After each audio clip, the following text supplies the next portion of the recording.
Game changers. All right. So what's up, guys? There has been a documentary that has been getting a lot of attention lately. Some of you may have heard about it. Some of you have even told me about it. It's called Game Changers. It's a new documentary that came out on Netflix. Essentially, it takes a look at the way that American society and we as a culture consume food, and the way that the meat industry and meat as a whole impacts that.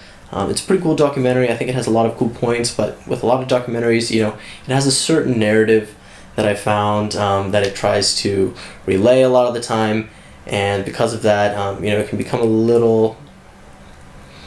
I think there's a lot of people that if they're not fully informed about the entire situation, it can be just a little bit misleading. So essentially we just decided to sit down today and go through the documentary with you guys, and we're just gonna take it bit by bit and just break it down.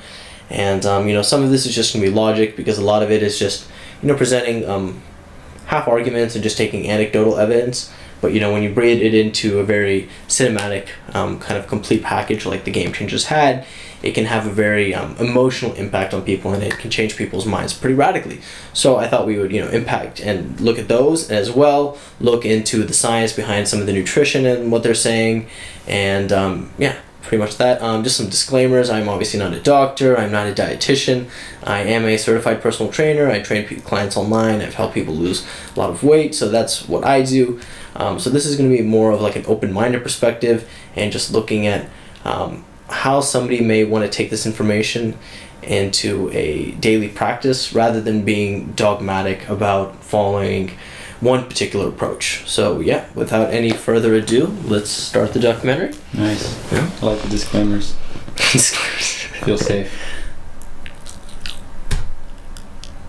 All right, I like this. They start with a statement that says that do not take the statements in this film for medical advice.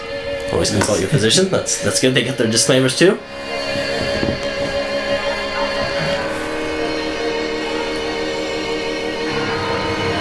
Some intros and stuff now. I'm a savage, been that way since the beginning. Me and Twizzy really spitters. Why the hell is y'all pretending? We just this is cool. We're just doing some intro music, credits and stuff. I guess we can just talk a little bit more over this in the meantime. Yeah. Can we turn it down? Turn it down. Oh, nice, dude. Alright, so yeah. Let's see. It's pretty cool. It looks like they have a kind of focus on fighting. Yeah, they've been fighting on a lot of sports, and so I have watched half this documentary, or 3/4 of this documentary before this, but I kind of wanted to save it and finish it with you, so that way we can go through it haven't together. watched any of it. Yeah. Yet. So it's pretty cool. They take a lot of athletes' perspective, which we'll talk about when they actually get to the athletes, but it's quite interesting. I have a lot to say about that. And they got some really good people. Arnold's in here, you know what I mean? They have a lot of big fighters, a lot of big athletes, so it's pretty awesome. Let's see. Oh yeah, by the way, so I was actually vegetarian for 18 years. So I think I have a little bit of a unique perspective on being vegetarian, and I've been following fitness for quite some time. So I think you can definitely do things while you're vegetarian. So I also have a open-minded perspective now. So I think this could be really interesting. So just want to get into that. So he stabs, I step in the same way. Now my hand slides down, and where are we at?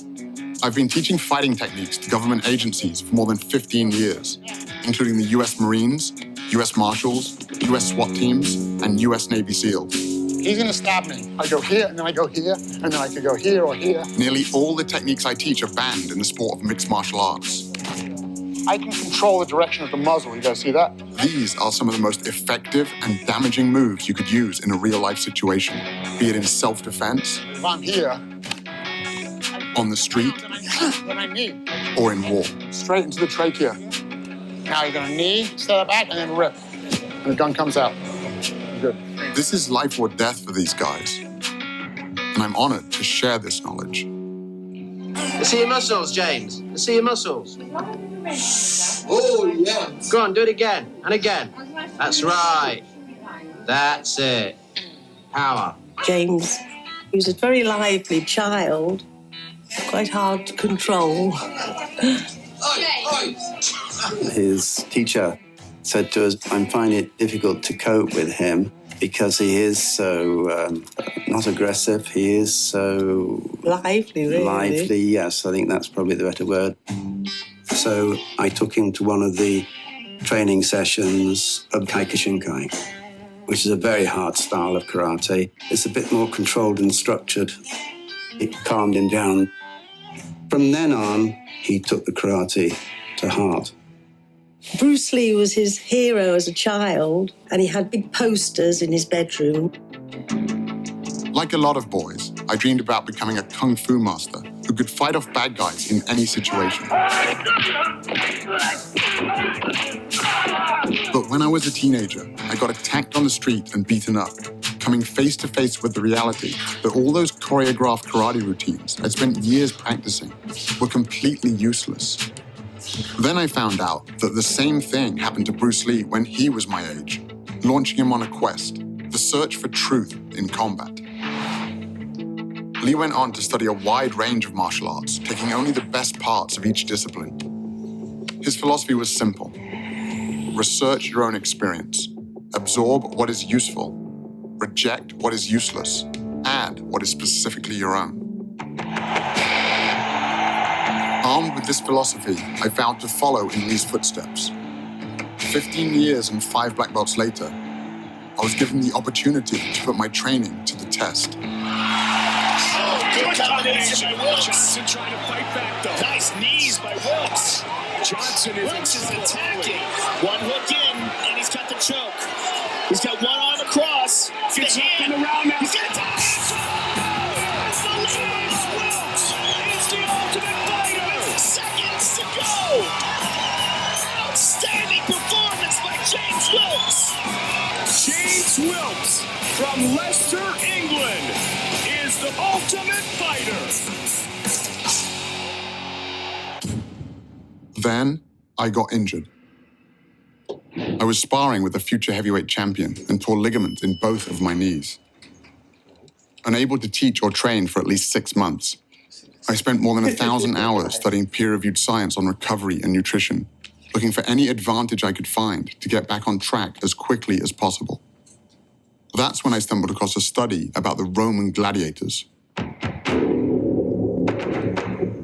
The gladiator graveyard from Ephesus is the only one with a significant number of individuals buried there. Archaeologists recovered the remains of at least 68 gladiators. There have been more than 5,000 bones analyzed for the study. We found in the cross-section of the bone very high bone mineral density, which indicated intense training and high-quality diet to build up strong muscles and strong bones. This diet gave the gladiators the nickname Hordiari, which means beans and barley muncher. We know different food sources give different amounts of strontium in the bones. High strontium levels in vegetarians, low strontium levels in carnivores. If there is low strontium in the sample, the flame will stay blue. If there is high strontium levels, it will change from blue to red. The gladiators were predominantly vegetarian. This totally blew my mind. The gladiators were highly prized fighters who got the most advanced training and medical care in the Roman Empire. Let's pause. To think. Okay, so very interesting. I didn't realize how long this documentary was and went without actually talking about food, but they finally did. So, what were you gonna say? Dude, it's freaking... I didn't know... First of all, I didn't know gladiators were so epic. Yes. You can tell thousands of years later that their bodies were honed and trained and at the peak of what they could do at that time, right? Yeah, I like that. Continue. And I didn't know that they were like so put so much focus on them and their training. Mm-hmm. But it makes sense. Definitely. I have a couple things to say about that. I'm actually going to take a little bit of a cynical point of view in this. So first of all, that was just one scientist's opinion. I'm just going to throw that out there. No shade to him. I don't know him. I'm sure he's a very educated man and knows what he's talking about. But just one person's opinion. Also, I was just going to say, from a logical point of view, they only had the food that was available to them back then. but at the same time, they were essentially the entertainers of their time. So they're getting a surplus of food, right? I mean, maybe not at the same level as the royals, but they're definitely having a surplus of nutrition so they can perform. PhD scientist, he actually went to my old university at IIT in Chicago, and we had a cool conversation about gladiators. Actually, it's so funny. He was telling me gladiators, similar to what they're kind of talking about. They didn't really go off and say it, but he was saying that gladiators were not these shredded, very skinny, like Bruce Lee looking guys. They were actually quite large, carried a surplus of weight and body fat to kind of protect their body, give them a little bit of blubber almost. It's protection, right? You're getting some padding for your internal organs. It was quite helpful for them. And I was also going to say the fact that they were predominantly vegetarian kind of just ties into that same point, that if that's all they had available, that's just indicative of that. Maybe not necessarily that they had these wider range of foods that we do today in the supermarket and they chose to be vegetarian. But again, let's see what they continue to say. At the same time, they said that okay, so I don't know how much proof they have of this. They just said this, but they said that gladiators were really focused on by people, and they were, a lot of focus was put on their performance. So it's like they must have had some kind of strategy in terms of what they ate. Oh, definitely. And then, but think about it like this: like, even if you were going to put somebody on a calorie surplus diet today, you wouldn't have them, like if you were putting somebody on a peak performance thing, you're not going to have them eating all meat, right? Meat's just one part of that. Meat is like, the building blocks. Meat is responsible for those amino acids and the repairing process. Carbs are really what are going to, because if you try to eat a surplus of calories from protein and meat, it's going to be very, very hard unless you're getting very fatty protein and you're eating a lot of it, fatty meat rather. Right? So, your surplus of calories are going to have to come from carbohydrates on a certain level. So, for anybody that's in a large calorie surplus or putting on weight, where you know what I mean, it's kind of obvious that they're going to get those calories from carbohydrates. It's very unlikely that you're going to get completely, you know what I mean, you're not going to have like 200-300 grams of fat in a day. Most likely they're getting 100, maybe 120 if they're eating something really, really fatty, and probably even less than that because meat was less common back then, and probably just eating a lot of carbs because that's what was, during even, Rome may have had some prosperous times. Oh yeah, I'm sure that most of what they were eating were carbs. Definitely. Had to be. So, let's just continue. The original professional fighters ate mainly plants, went against everything I'd been taught about nutrition. And now, ladies and gentlemen, the one and only Superman. James, does Superman eat meat? Yes. He does? Yeah. Oh. Could you tell us what sort of foods you eat at tea time when you come home? Nearly the same as dinner, but egg and lamb chop. Do you think all the other children should eat those sort of foods? Yes. In order to get strong?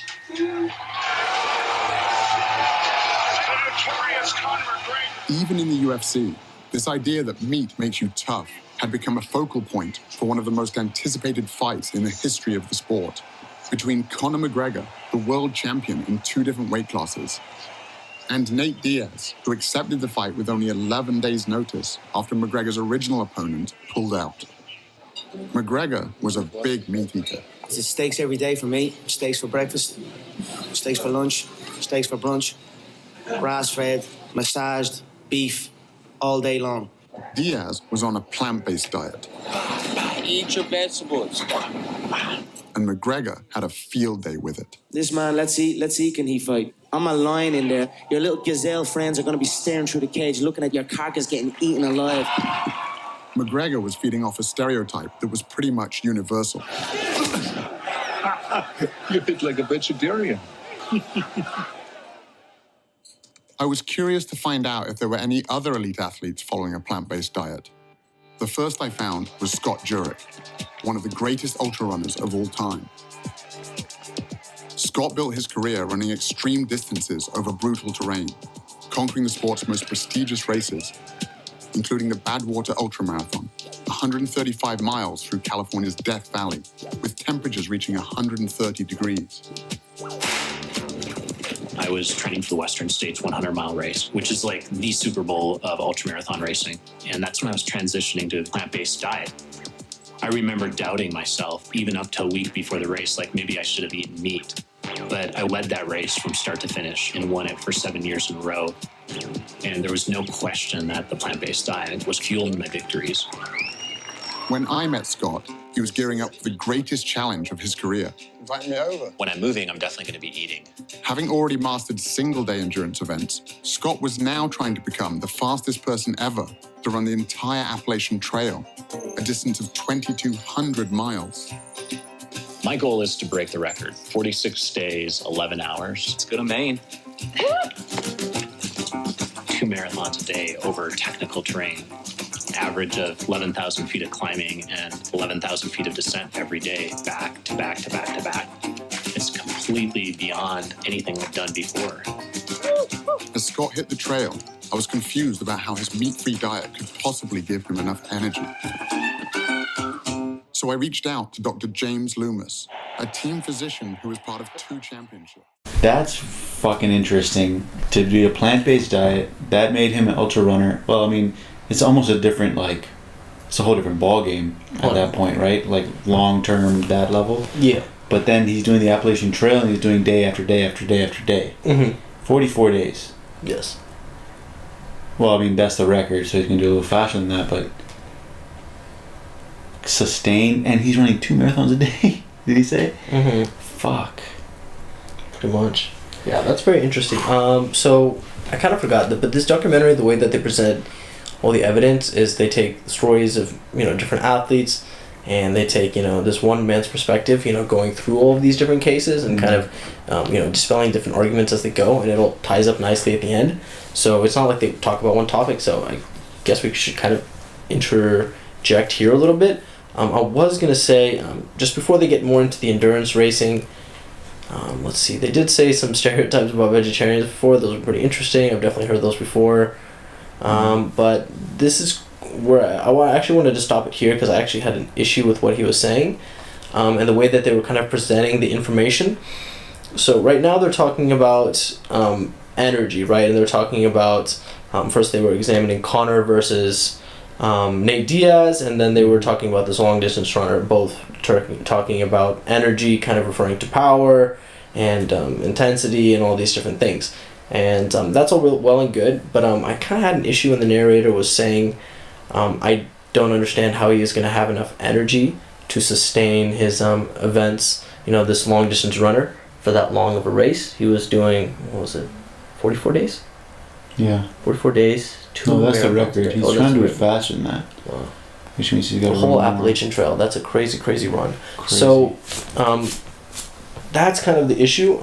So for anybody that doesn't know, there are 3 main macronutrient sources, and these are the 3 nutrients that our body needs on a higher level. We need quite a bit of these nutrients, and those are protein, fats, and carbs. You can also count alcohol as its own, but it's kind of a separate category. It doesn't really have any nutrients, but it does contain calories still. Protein and carbs have 4 calories per gram, and fat has 9 calories per gram. Alcohol has 7 calories per gram. And just a little backstory, because all of these different macronutrients play a different role, and the reason that I'm having a little bit of an issue is because that he said that I don't understand how he's going to have enough energy to compete in these races just from a plant-based diet, but actually the role of these different macronutrient sources is quite different. Protein is quite responsible for building and repairing tissue, and for structural stuff. You know, collagen and these different aspects of meat or these different foods are used for our joints and ligaments and different aspects of our body, not just energy. You know, our body just doesn't operate on energy. It also needs raw materials to facilitate certain processes and to build and repair. And fat serves another function. You know, fat is literally found in the cell membrane of our cells, and it's found all throughout the body, and it has very important functioning, particularly for hormonal functioning and a lot of different body processes. And carbohydrates serve the energy function.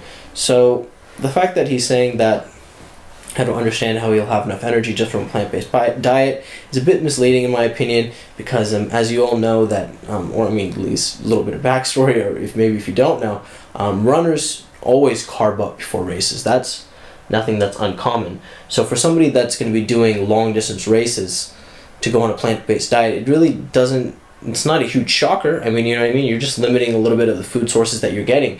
But regardless, you should be ramping up your carbs, and that's definitely going to be improving your performance. And having a body that's really, really efficient at utilizing the carbs and the sugars and the glycogen that it's being broken down is going to produce a more efficient runner. Okay, so basically what I'm hearing is plant-based diet kind of is perfect for what you want to do with your body when you're doing ultra running. I would say that, yeah, too. But I mean, like, dude, I'm not going to spoil anything. He has some other stuff that he goes into in his race. But not everything is energy, too, right? We want to also prepare our body for the long haul. So what we're finding now is in these, especially with, see, the problem is that you don't see the effects of some nutrient deficiencies until the long term. That's something that's really concerning about him. And really my concern with any dogmatic approach, like a, vegan diet or a carnivore diet or anything that's super, super restrictive, I think it just leads to getting nutrient deficiencies all around. I think you should have a wide variety of wholesome foods that are natural. That's probably the best bet at not having any deficiencies, right? But when you have the same thing constantly, then you just hold yourself to have a weak chain and link. So, I would say that for a distance runner, you also want to make sure your joints and your bones are strong, right? So maybe some collagen or bone broth or something like that would be quite helpful. And also, if you're completely restricting fat from your diet, that's going to be harmful in the long run. But he's a dedicated athlete, so I'm sure he's getting the right amount of protein and fats and carbs. But you can definitely get all I don't know, those. man. He looks skinny as fuck. He is also an ultra runner, though, so he's burning so many calories. How is he supposed to be in a calorie surplus when he's running that many miles? Dude, I remember, like, there was this world record holder for the world's fittest man, and I remember thinking looks fucking chubby for that fit of a man, but he did like hours and hours of rowing, hours and hours of biking, and hours of running, all together as like the ultimate fitness test. Nice. And he had that ability to just go and go and go. So no doubt he could also do ultra running. Right. But he was so thick. I mean, obviously a different diet. Yeah, well, was he doing any strength challenges too? Strength, yeah. Okay, yeah. So with that, with him, it's all about efficiency. He's trying to move as light as possible. So he's trying to shave every second, right? With the guy you're talking about, he's trying to be overall world's fittest. So he has different goals. The chubbiness, that just all he means is he has a surplus. He was in a calorie surplus at one point, and he has never gone in a calorie deficit big enough to shave off that fat. That's all it really means. You can be a healthy individual and still carry a little bit of belly fat. You can be a healthy individual and be like 15-20% belly fat. I mean body fat. You know what I mean? Your cardiovascular system can still be on point. Yeah. So weird, man. The human body's so weird. So cool. There's so many weird... So many things. The deeper you go, the more that... And we have so many... We think like, fat person, fat, unhealthy. Skinny person, healthy. Too skinny or unhealthy. But what do you mean by healthy? Yeah, health is... It's very subjective. Yeah, to one's point of view. Continue. I just wanted to say before, I thought of... Not the guy's name, but a similar guy, Dan Bailey. Dan Bailey. He has... Have you ever been on his Instagram? He does like that kind of stuff, long-term stuff, but he looks jacked. Yes. And he has like a lot of muscle. But there's no way, I mean, when I think about all the work those guys do, I'm like, they have to always be in a calorie deficit. There's no way they can get enough at a certain point. Yeah, they're eating all day long, bro. That's true. It depends on the they're eating 6,000, 7,000 calories, yeah, exactly. right? I mean, come on. Yeah, fasting's not a thing for them, you know. They don't have time. Yeah, no way. Anybody got time for that shit? A World Series and a Super Bowl. What I found in the locker room was some pretty outdated ideas about nutrition. You would go to a pre-game dinner with the football team and you would see this spread. There would be steak and chicken, very much protein-oriented because their perception was that the protein is what sustains their energy. But in fact, that's not the case. The actual energy for exercise comes mainly from carbohydrates in the form of glycogen that we store in our muscles. And when we sacrifice those carbohydrate calories for protein calories in our diet, what ends up happening is you will develop really chronic carbohydrate or glycogen depletion. And what does that lead to? Well, it leads to chronic fatigue and loss of stamina. I wanted to know how this whole meat gives you energy thing got started, and traced it back to the 1800s when a famous German chemist hypothesized that muscular energy came from animal protein and that vegetarians were incapable of prolonged exercise. Wow. Liebig's beliefs were so widely accepted that they even inspired the USDA's first protein recommendations. By the time science proved his theory false with the discovery that hardworking muscles run primarily on the carbohydrates found in plants, it was too late. People all around the world had already bought into Liebig's ideas about meat and energy. But not everyone was convinced. As early as 1908, plant-based athletes were starting to claim their first Olympic golds. Are you still sticking to your vegetarian diet, Mary? Very rigidly, yes. And do you find that's a benefit to you, do you? Greatly, or I wouldn't do it. Winning the gold medal! Lewis gets it, and it's a new world record as well! I changed my diet to a vegan diet, and I set all of my personal bests at 30 years old. The oldest man ever to win a world or Olympic medal. And there were current Olympians too. Morgan Mitchell is the two-time Australian 400-meter champion. Here comes Morgan Mitchell. Jamie, this is very, very fast. It's tough, the 400, I won't lie. The first 200 is pure speed, and then the last 200, it shows who's got that speed endurance training in their legs. And obviously the last 50, you've just got to pray because lactic is hitting hard. You need to be able to hold that endurance. She also represented Australia at the 2016 Summer Olympics. A lot of people had doubted me when I first became vegan, but my energy levels increased incredibly. And my iron, my B12, everything that people said would become deficient were amazing. I thought, I'm going to make sure I'm beating them all on the track. Okay. A lot of things. Right, I was gonna say. Okay, let's break it down. I like what that guy said in the beginning about the different perspective on the carbohydrates and that these athletes were just consuming a lot of protein, which I do see a lot. So it's a long-winded topic. Let's first go to these sprinters really quick and touch base with them because they're a different type of athlete altogether as well. Sprinters as well. A little scientific anecdotal evidence is that glycogen stores are, while yes they're very, very important, and maintaining them and having them at full capacity before an event should take precedence over protein 100%, and that's what you should see all these athletes do. So regardless of whether you're a fighter, a runner, or whatever it is, you don't need that protein source to build and repair the night before your game. You shouldn't have had a super hard workout the night before. You know what I mean? You shouldn't be in repair mode. You should be in let's fuel up, and then when that gun hits, when that buzzer buzzes, you're ready to go, right? You're fueled up. And but also, kind of, this is another idea on glycogen, is glycogen is not the most sustainable energy source either. So after a 400-meter run, your glycogen stores are actually going to be goddamn empty. So yes, glycogen is very important. We have to store it to perform athletically, and we want those muscles to be full of glycogen so they can perform their best. But you know what I mean? You're not going to be full on glycogen all the time. It's not always going to be there. And then so what we actually see, this is another side note, is that there are actually quite a few athletes, they're presenting cases for vegan athletes right now, so I want to interject with some, I'm being, again, the cynical point of view here, but there's quite a few of some ketogenic people and athletes that have broken many records as well. And if you don't know, the keto diet is pretty much, you don't have to do it carnivore or meat-based, but it's a fat-based diet. It's 75% fat, 20% protein, 5% carbs. So you're not really eating many vegan foods. You're eating very, very, very little vegetables, maybe some broccoli, some cauliflower, or something to just get a little bit of fiber, and that's it. You're really not trying to spike your blood sugar at all on that diet. That's kind of the point. Wait, how much protein, fat, 75% fat, 20% protein, 5% carb. Whew. But remember, also fat is more calorically dense than protein, so 75% sounds like a lot, but it ends up meaning like almost like 150 fat, maybe 100 protein, like 10, 20 carb. Still a lot of fat though. Still a lot of fat.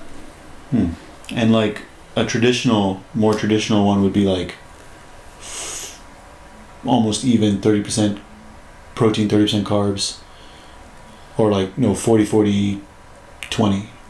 Yeah, there's different opinions out there. I think you can kind of base it on your goals at the time. A good range, like you said, a good balance of all of them is probably the best bet. If you're a strength training athlete, you may want to have more protein, but if you're a runner or if you're somebody that doesn't work out very much at all, a surplus of protein is not really required. You know what I mean? You don't need to have more than like maybe 60 grams, 70 grams, 80 grams max. So there's really no need to it. And if you're somebody that is training more for hormonal reasons or trying to improve a particular aspect of their health, then maybe increasing carbohydrates or certain nutrients may be helpful, or increasing fat may be helpful. Makes sense?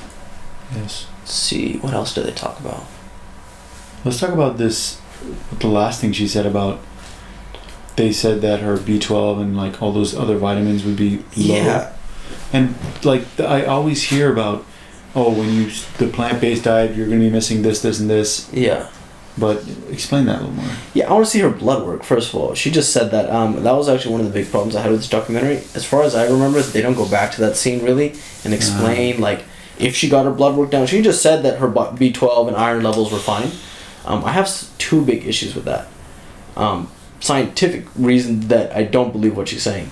Number one, B12 is not found in plants whatsoever. It is not found in plants. Yeah. So for vegans and vegetarians, if they want to have that in their diet, and B12 is an essential nutrient for mood regulation and hormonal balance and stuff like that, then you have to take a supplement. So if her B12 levels were good, like she said, then she would have to be taking a supplement, and I think they should have said that. That's all. Iron levels as well, that's interesting because iron is a particularly interesting nutrient because, as you go deeper into the human body, what you start seeing is that it's not just important getting the nutrients, but it's also important about the bioavailability of certain nutrients and how certain nutrients interact with other nutrients and impacting our body's ability to absorb and use them. So iron is one such mineral actually and nutrient. And what we actually find is that there's two different types of iron, one found in animal products, animal protein, animal meat, animal flesh, and one found in plants. And one contains, what is it referred to? Heme? Heme? Yeah, I'm right. Heme and non-heme. Heme is only found in meat, poultry, and fish and seafood. So heme is the type of iron that, yes. And non-heme is in all the other stuff, vegetables, fruits, nuts, seeds, and stuff. And actually, our body can only use iron when it's from coupled with heme. So all the iron you get from, even though the iron that you get from spinach and these vegetables is not a ton, even if you're going to try to get all of your iron from those foods, it's not bioavailable for you. So our body actually won't be able to absorb it. So I do not like that part of the documentary. I think they should have explained more if she was adding supplements for those two nutrients, and. Or if not, she should have definitely provided some evidence for blood work. You can't just say, I know you're a gold medalist, that's great. I'm not doubting that you're competing at a very high level, and I have all the respect in the world for you. But I don't think that but there's you more can't just say, you know what I mean? That doesn't make you a doctor, that doesn't make you a dietitian. Or it's true, and there's something we're missing. There's a part of the puzzle we're missing, like you said, supplements. And exactly. at that level, you're doing things that normal people are not going to get. And what we have to realize is, it's just superstar. Yeah, the reason I don't like this documentary so far is that the fucking superstar vegan diet is not the same as a fucking normal guy vegan diet. I agree. You're not going to be having that much. These guys are like at the peak of performance. They have nutritionists. Their nutritionists have freaking dude. Every meal is different. Every meal is weighed. Every meal is articulated. Plus, they're training their body for that diet. Yes. On top of that, you're training. Yes, exactly. They're training with that diet. That's a great way to put it, and that's what anybody should do when they're endeavoring to improve their body. But we take this evidence and just be like, oh, everybody should be vegan. It's the best for everyone. And I just don't think that's really the case. That's a little bit just one perspective, one track mind. I really think, it's kind of doing that. But let's continue. Anyway, yeah, it's a documentary. It has a narrative to play. But it should be impartial, It should be or at least yeah, that's true. I guess. We're all friends, but it was pretty cool to finish my Australian domestic season undefeated. And to win the Nationals was obviously that little cherry on top. Morgan Mitchell is tearing away from the field. There was also Dotsie Bausch, an 8-time USA national cycling champion and 2-time Pan American gold medalist. My event in track cycling requires a massive amount of explosive power. Let's go, ladies. Go. First of all, we have to get off the line, and we're starting from a dead start with one gear. We have to be able to move that mass, that weight, off the line and get it up to speed within 3/4 of the length of the track. My training regimen involved 6 days a week, climbing mountains up and down for at least 4 and 5 hours a day, hard track sessions, and then big gym sessions. I grew up in Kentucky, so that's the land of casseroles and barbecue and meat. So when I transitioned over to an entirely plant-based diet, I wasn't sure if I was gonna survive. And I actually became like a machine. I got up from being able to move about 300 pounds on the inverted leg sled to moving 585 pounds, 60 reps, times 5 sets. To move that kind of weight, you need more than just energy. You also need strength. In other words, protein. I just couldn't believe that Dotsie, or anyone for that matter, could get enough protein eating only plants. Okay. Let's see here. That was pretty cool. She took so she had a perspective and an old eating habit from her culture, her family that had a lot of meat, and she transitioned over to a more plant-based diet and she saw improvements in her performance. That's to be expected, to be quite honest. Like we were talking about, carbohydrates are what fuel that explosive power. Carbohydrates are, and in the glycogen stores, can produce a lot of that anabolic effect, so we can see her recovering better over her long training sessions. And a lot of what that is training the body to be more efficient at using glycogen and replenishing and then using it again and again and again, which is making her stamina better. But also it's increasing her power because she's getting more explosive, so her body is able to fire off these movements a lot faster, and that is found in carbohydrates. Like we see the same thing from powerlifters. Carbohydrates are very, very important before meet, so they can produce that type of explosive power.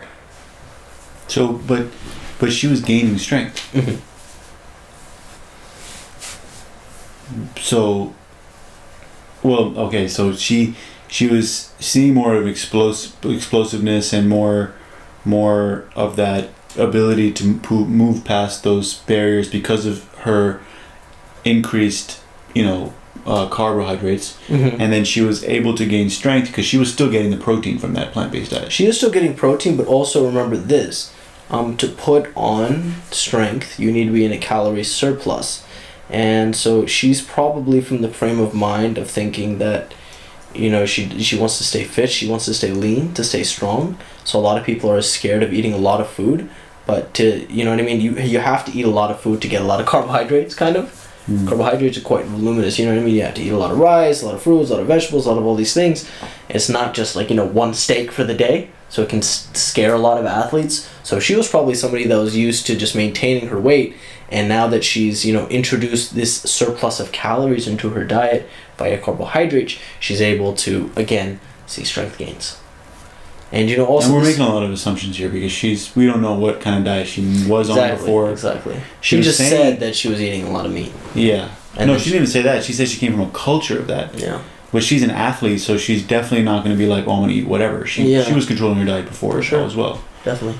But I think you're right in the fact that she might have been eating more protein. She was controlling her carbs more.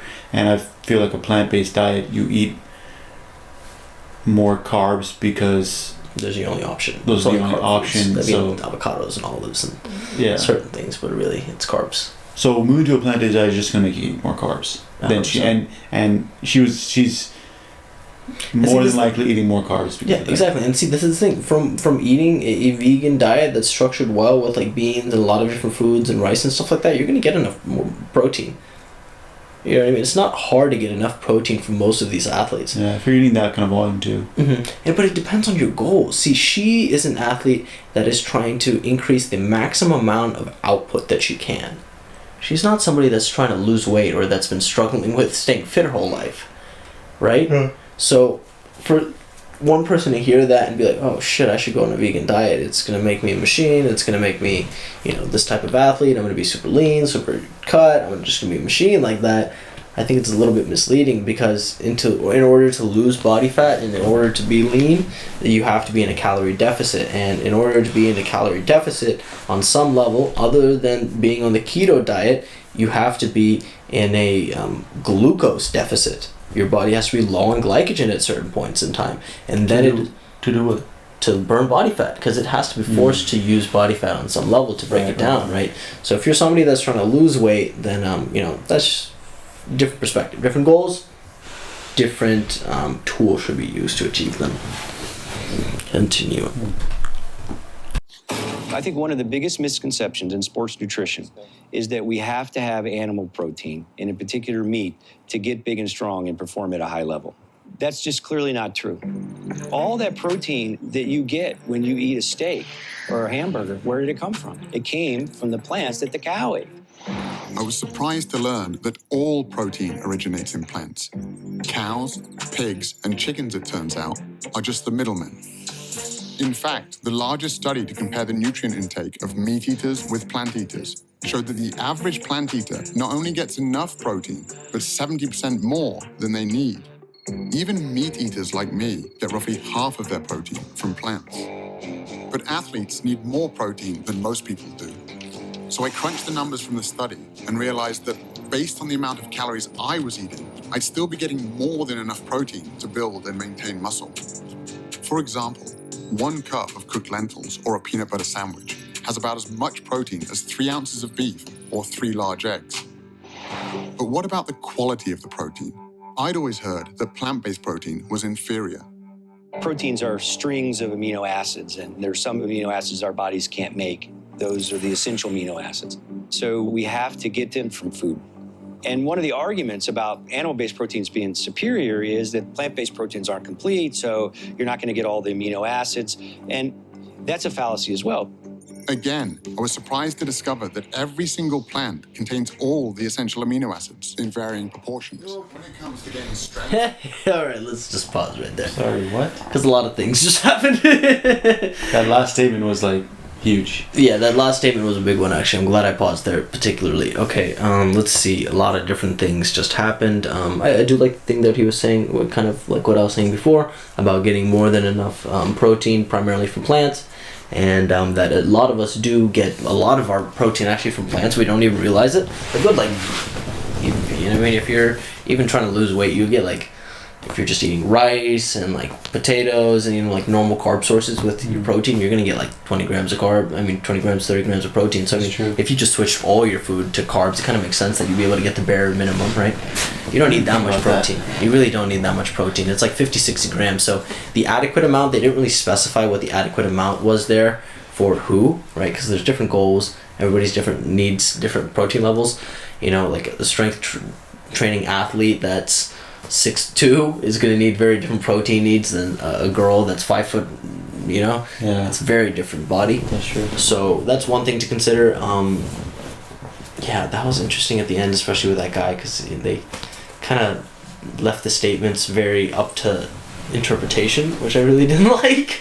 Let's see, what was he saying before with the... I don't like where they're cutting that doctor guy. I feel like he's giving the most direct information, but they stop him right when he makes a statement about something. Yes. And he was about to kind of give you more information, and it was probably going to be a contradiction as well. Yes. Because once it always happens that once they elaborate, they give you a statement, but once they elaborate, they give you a caveat with it. Yes. But I feel like they were always stopping him right when they said what he wanted what they wanted him to say. Yeah. Do you remember what he said specifically in that clip? He said, that's a fallacy. you can't get all of your amino acids from you don't get a complete amino acid from plants, and you can only get that from meat. Oh yes, okay. Yes, that is very, very important, because that kind of leads you to believe. I have heard that as well, and that is a big argument. And the caveat to that argument is that yes, you can get complete amino acids from protein, and but it's going to be harder. It's going to be significantly harder. So if you and more often than not, you have to combine foods. So that kind of leads into his next statement, where he was like, all the amino acids are found in every plant in varying amounts. Right? So that's true. All the amino acids are found, but if they're not all present in the foods that you're eating at that time, then your body's not going to be able to absorb it and use it to its full capacity. How hard is it to eat all the amino acids you need from a plant-based diet? Like, it's not difficult, but you need to go about it intentionally. There's actually a couple foods that are quite common that you can pair together that actually produce complete proteins. Yeah, that's what I want to know. Like how, like for instance, he said peanut butter sandwich. Yeah. Like you get the bread protein and the nut protein. Is that enough? Yeah, I really didn't think that was very, very much. I think he had to specify how much peanut butter. And also I didn't like that, because if somebody's trying to lose weight, yeah, it has enough protein, but that peanut butter also has a hell of a lot of fat. So if you're trying to stay in a calorie deficit, it's going to be really, really hard now. Well, no, remember, he's just talking about protein there. I understand. But so we're not thinking about anything else. Yeah, you know? yeah.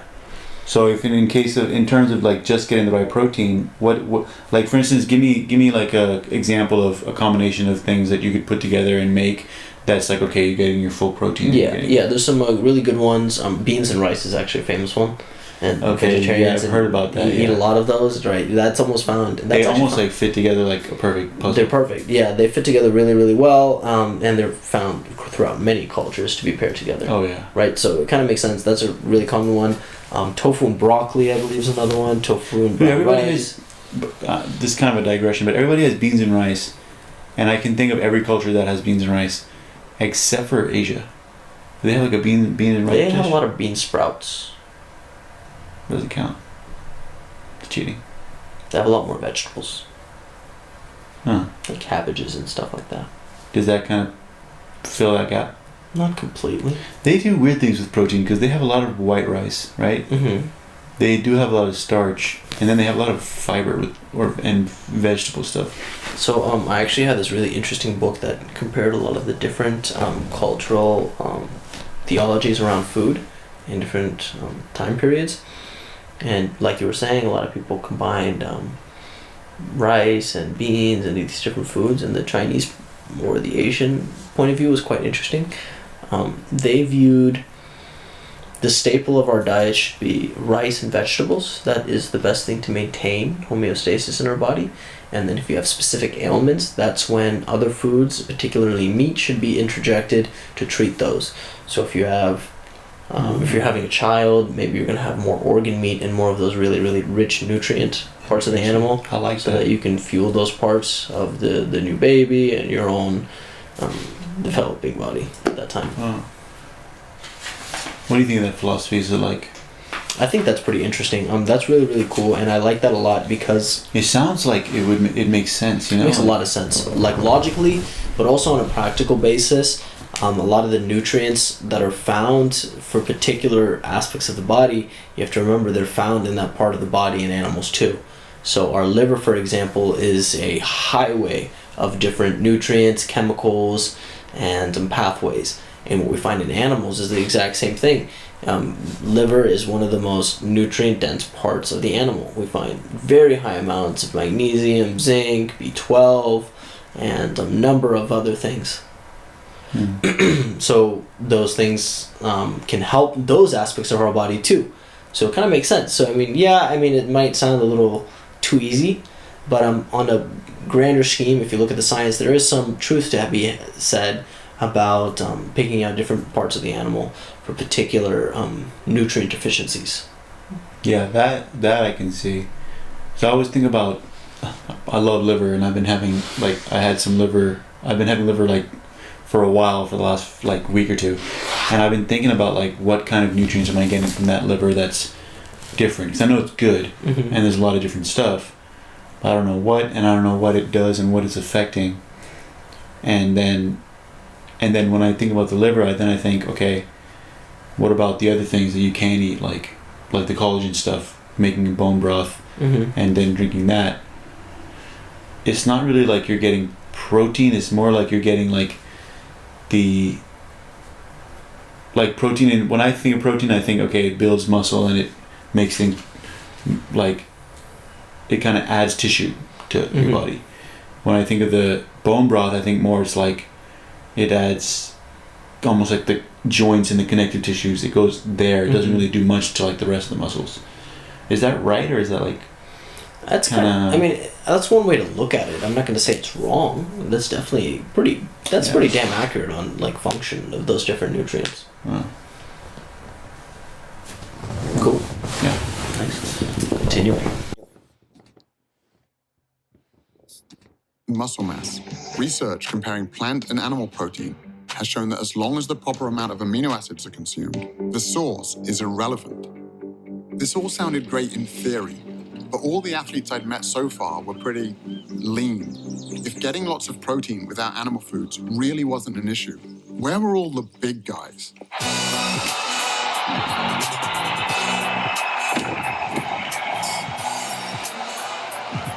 Kendrick Farris was the only male weightlifter to represent the United States at the 2012 and 2016 Olympic Games. Olympic-style weightlifting is going from the ground to overhead in one or two explosive movements, the most explosive movements that can be done.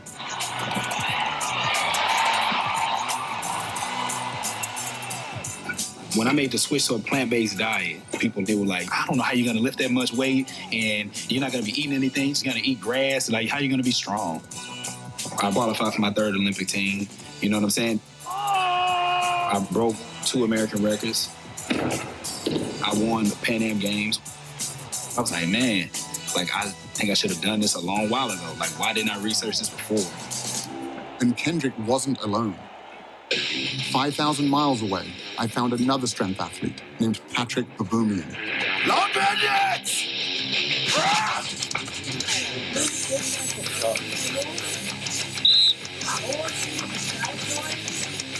Patrick is one of the strongest men on the planet, with multiple world records, including the front hold, the keg lift, and the log lift.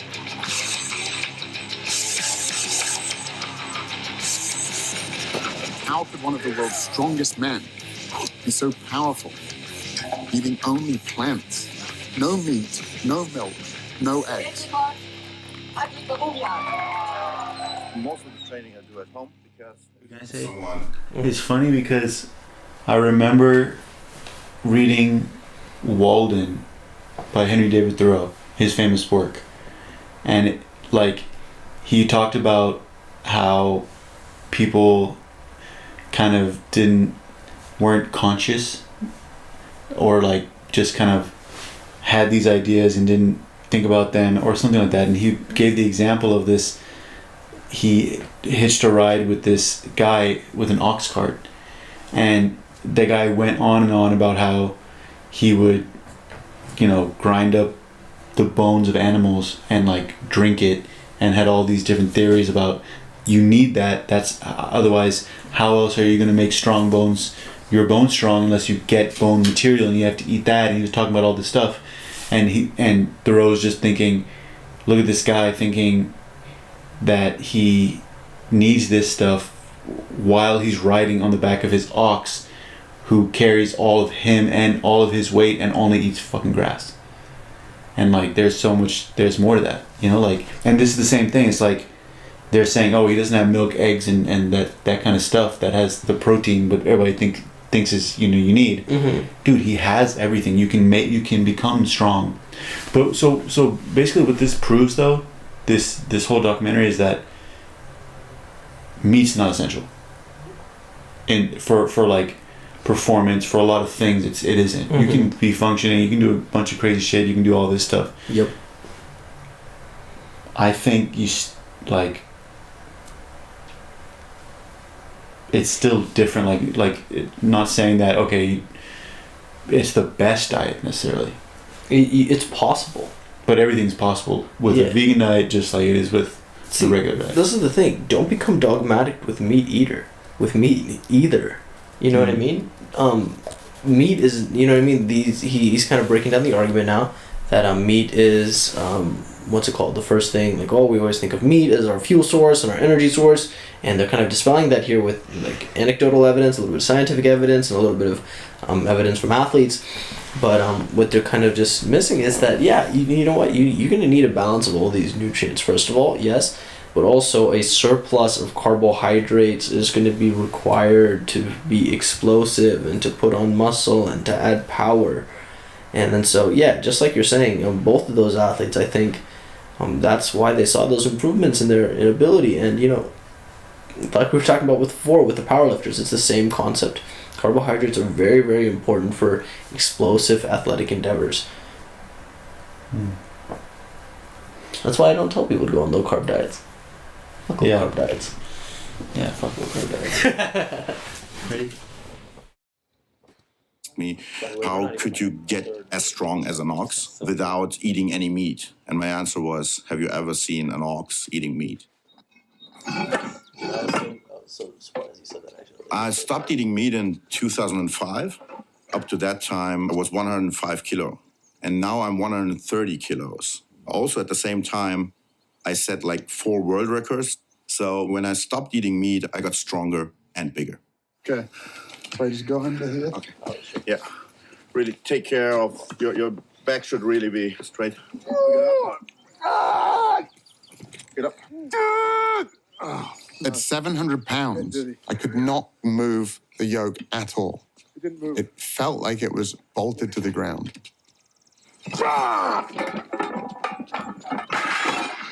And that was just his warm-up weight. It's hard to fathom how strong Patrick really is. It's almost superhuman.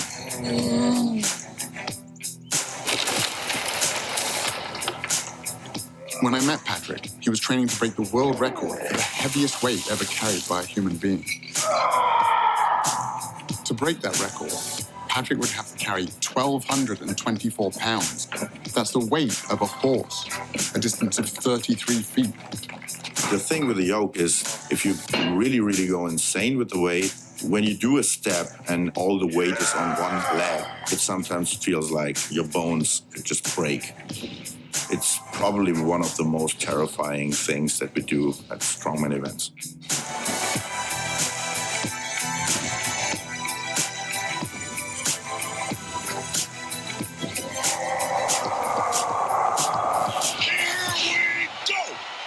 When Nate Diaz stepped into the cage to face Conor McGregor, the Vegas odds makers had Diaz as the 4-1 underdog.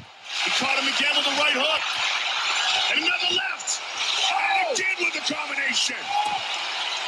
Diaz trying to finish with a submission. He got it. That's it. He's got the shot. Diaz. He's got it. Diaz beats Conor McGregor. Oh, my goodness.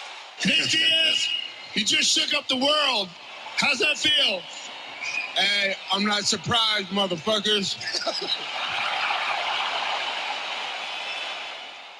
It's a bitter pill to swallow. It was simply a battle of energy in there, and he got the better of that. So 9 days out from the fight, I started eating 2 steaks a day, and it just came back to bite me on the ass, This was the greatest upset in UFC history. And it turned out Nate wasn't the only plant-based fighter out there. Okay. Connor, bro, why are you eating 2 steaks a day? Chill the fuck out. Yeah. So let's talk about that real quick. Connor, they were talking about how notorious he is for eating a lot of meat, a lot of steak, and they were kind of building that up in the beginning of the match. Like we were saying before, though, any athlete should be tapering down their protein going into a fight. He shouldn't be in repair mode, and he really didn't need that extra protein in that period. What he should have been doing was fueling up on carbs, and he would have been feeling, I think, a lot better in that fight. Mm-hmm. Yeah, I think that's pretty much all I have to say there. I don't like the way they just left it at that, though. He was like, shit, I shouldn't have eaten those steaks. I'm like, well, shit, that's going to make a lot of people feel a certain way. I feel like it'd be really cool to have a documentary that goes into that stuff, exactly why that difference is. But like, it's true. It's like there's more to this. There's so much more to this. So much more to the story.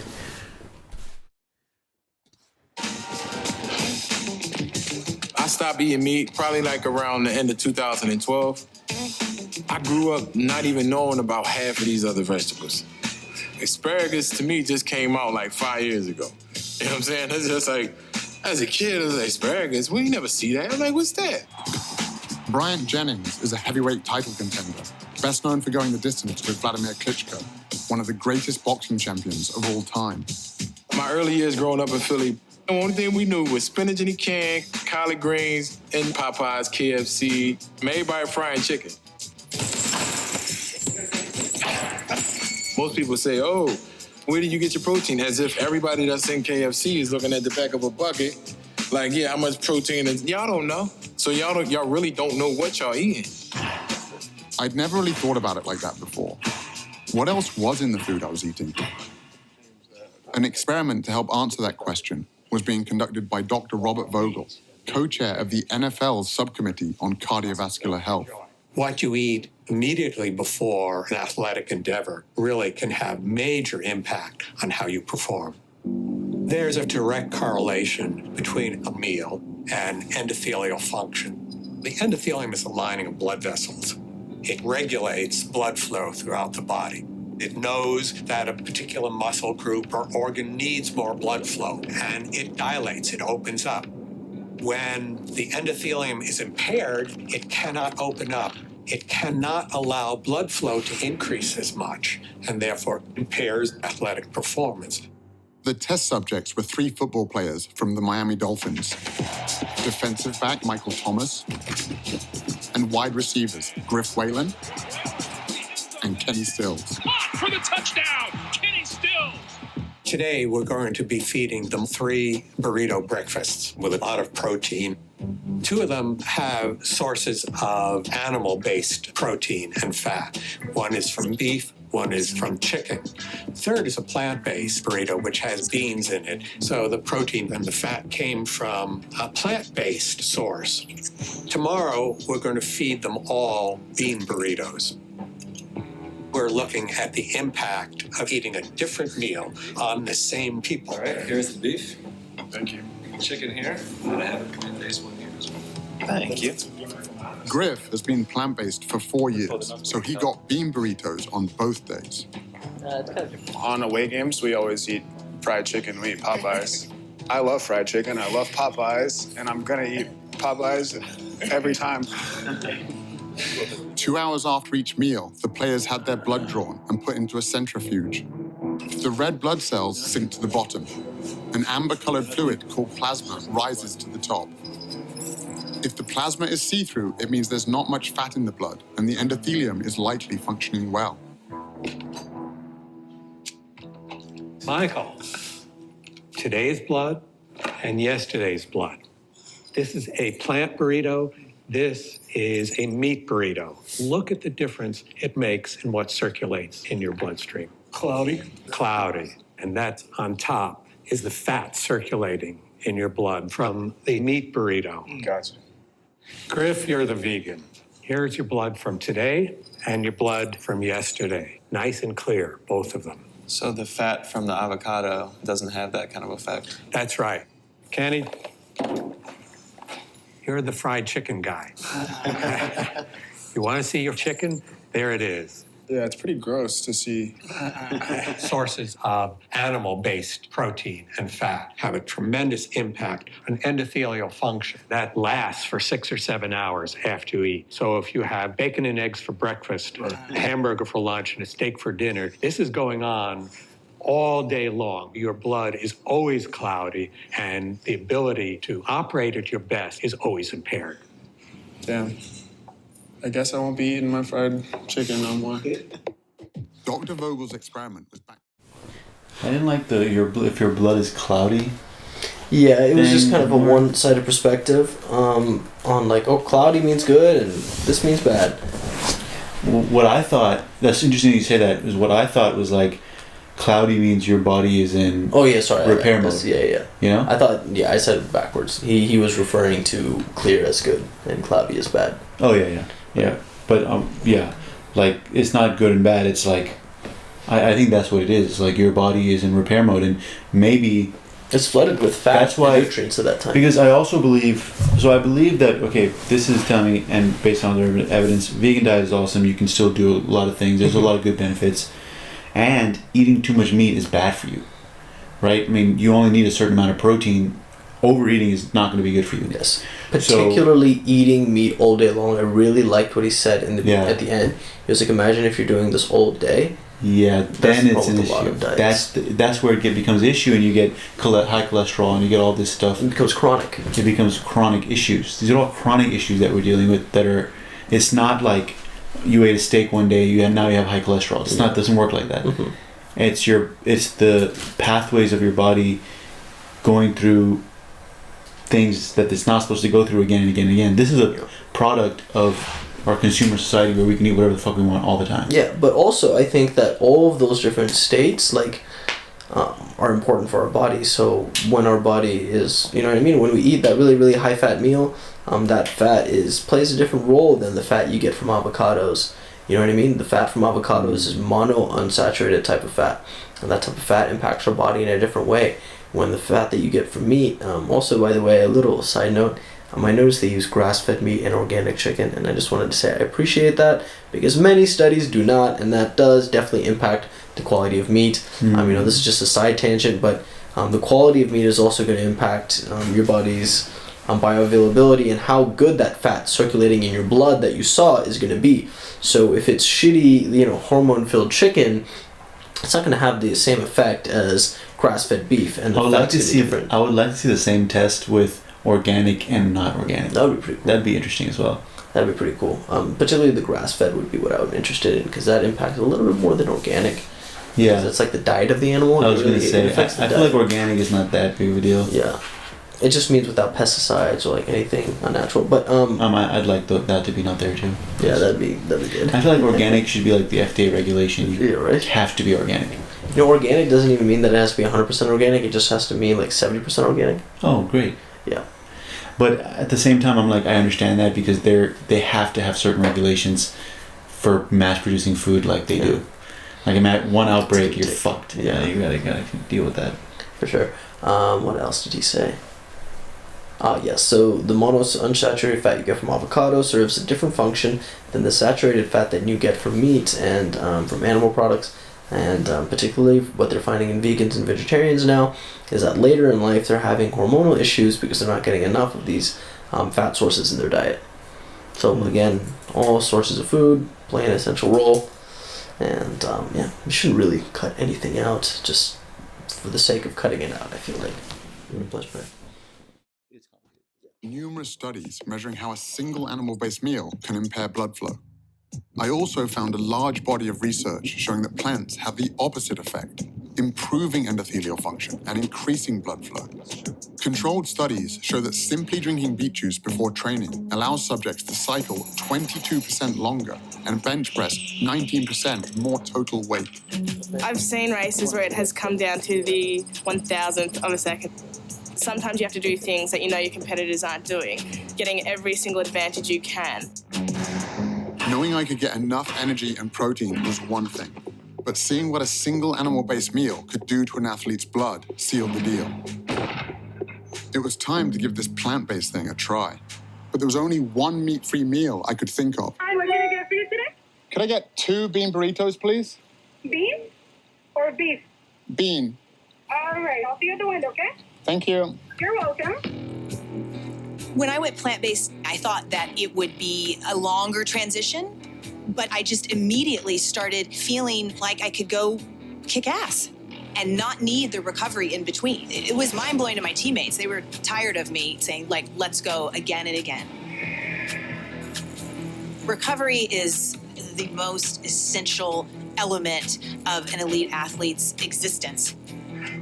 It's damage repair, and you do that over and over again. Because if you can do more work and more repair, you're going to be the better athlete.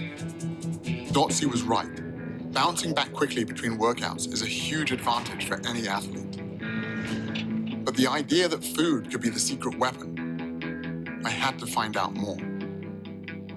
Dr. Scott Stoll is a former Olympian and a team physician for the USA Olympic team. I work with professional athletes that are very interested in protein. Protein's important, but which package is your protein coming in is the better question to answer. The plant-based protein versus the animal protein, which package is going to help the body overcome inflammation and help the body to recover? In animal products, you're getting protein packaged with inflammatory molecules like Nu-5GC, endotoxins, and heme iron. When we consume animal products, it also changes the microbiome, the bacteria that live in our gut. And the bacterial species that have been shown to promote inflammation overgrow and begin to produce inflammatory mediators like TMAO. The study that showed that a single hamburger impairs blood flow also showed that it can increase measures of inflammation by 70%. In the arteries, inflammation reduces blood flow. In muscles and joints, it can increase soreness and delay recovery. Yeah. So what causes inflammation when it comes to meat? Is it, number one, I'm starting to think a lot of the meat sources may not be the best that they're switching from. For sure. That could also be an impact, but let's say it's all grass-fed. Yes. Is it possible that you still see these same results of like that much inflammation difference? So, see, there's two different parts of this. This is one part of the documentary that I didn't really like, to be quite honest with you. This guy, I'm sure he knows what he's talking about. I actually don't know a lot of the specifics.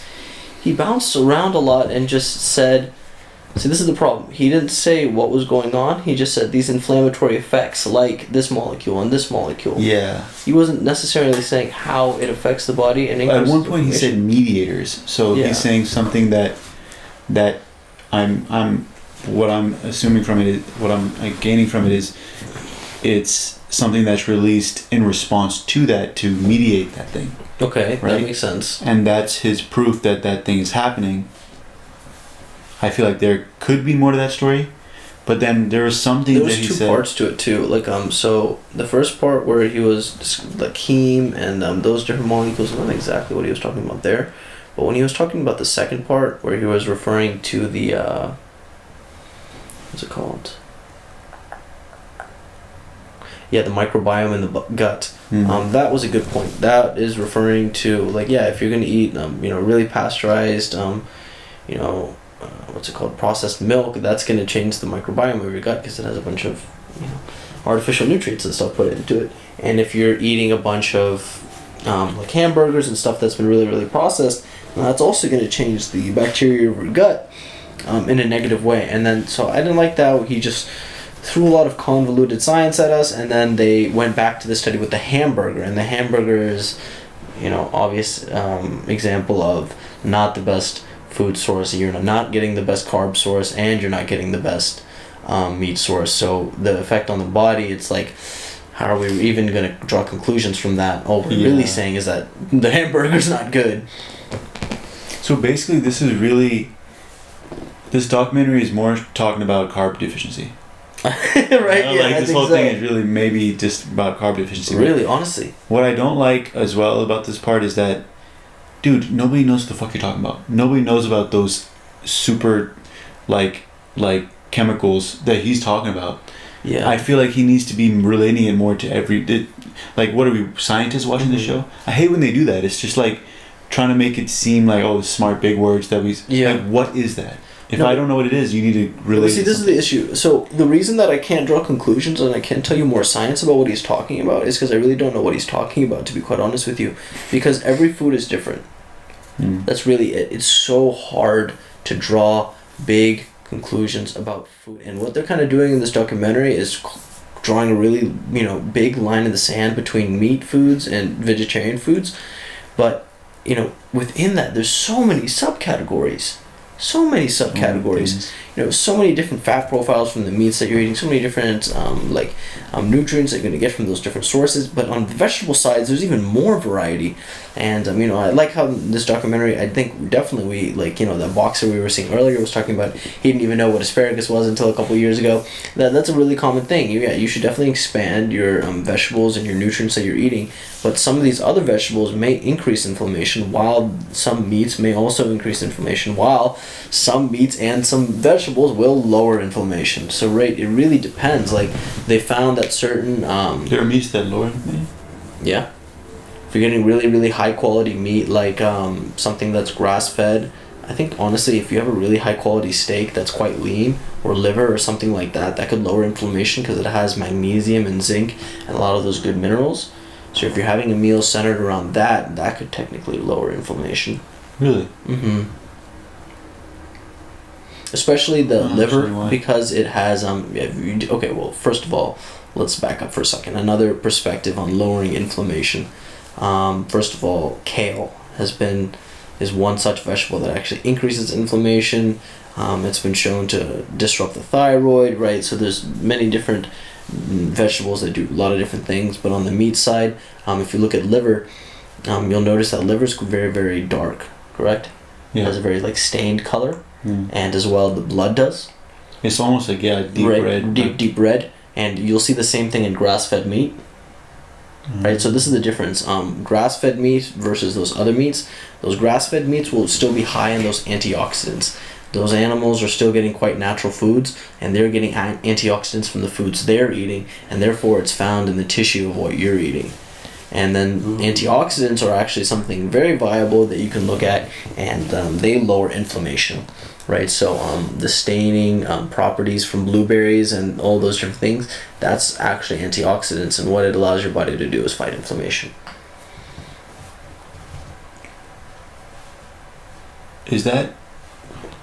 That's interesting. I've heard that before, but it just now clicked with me that antioxidants reduce inflammation.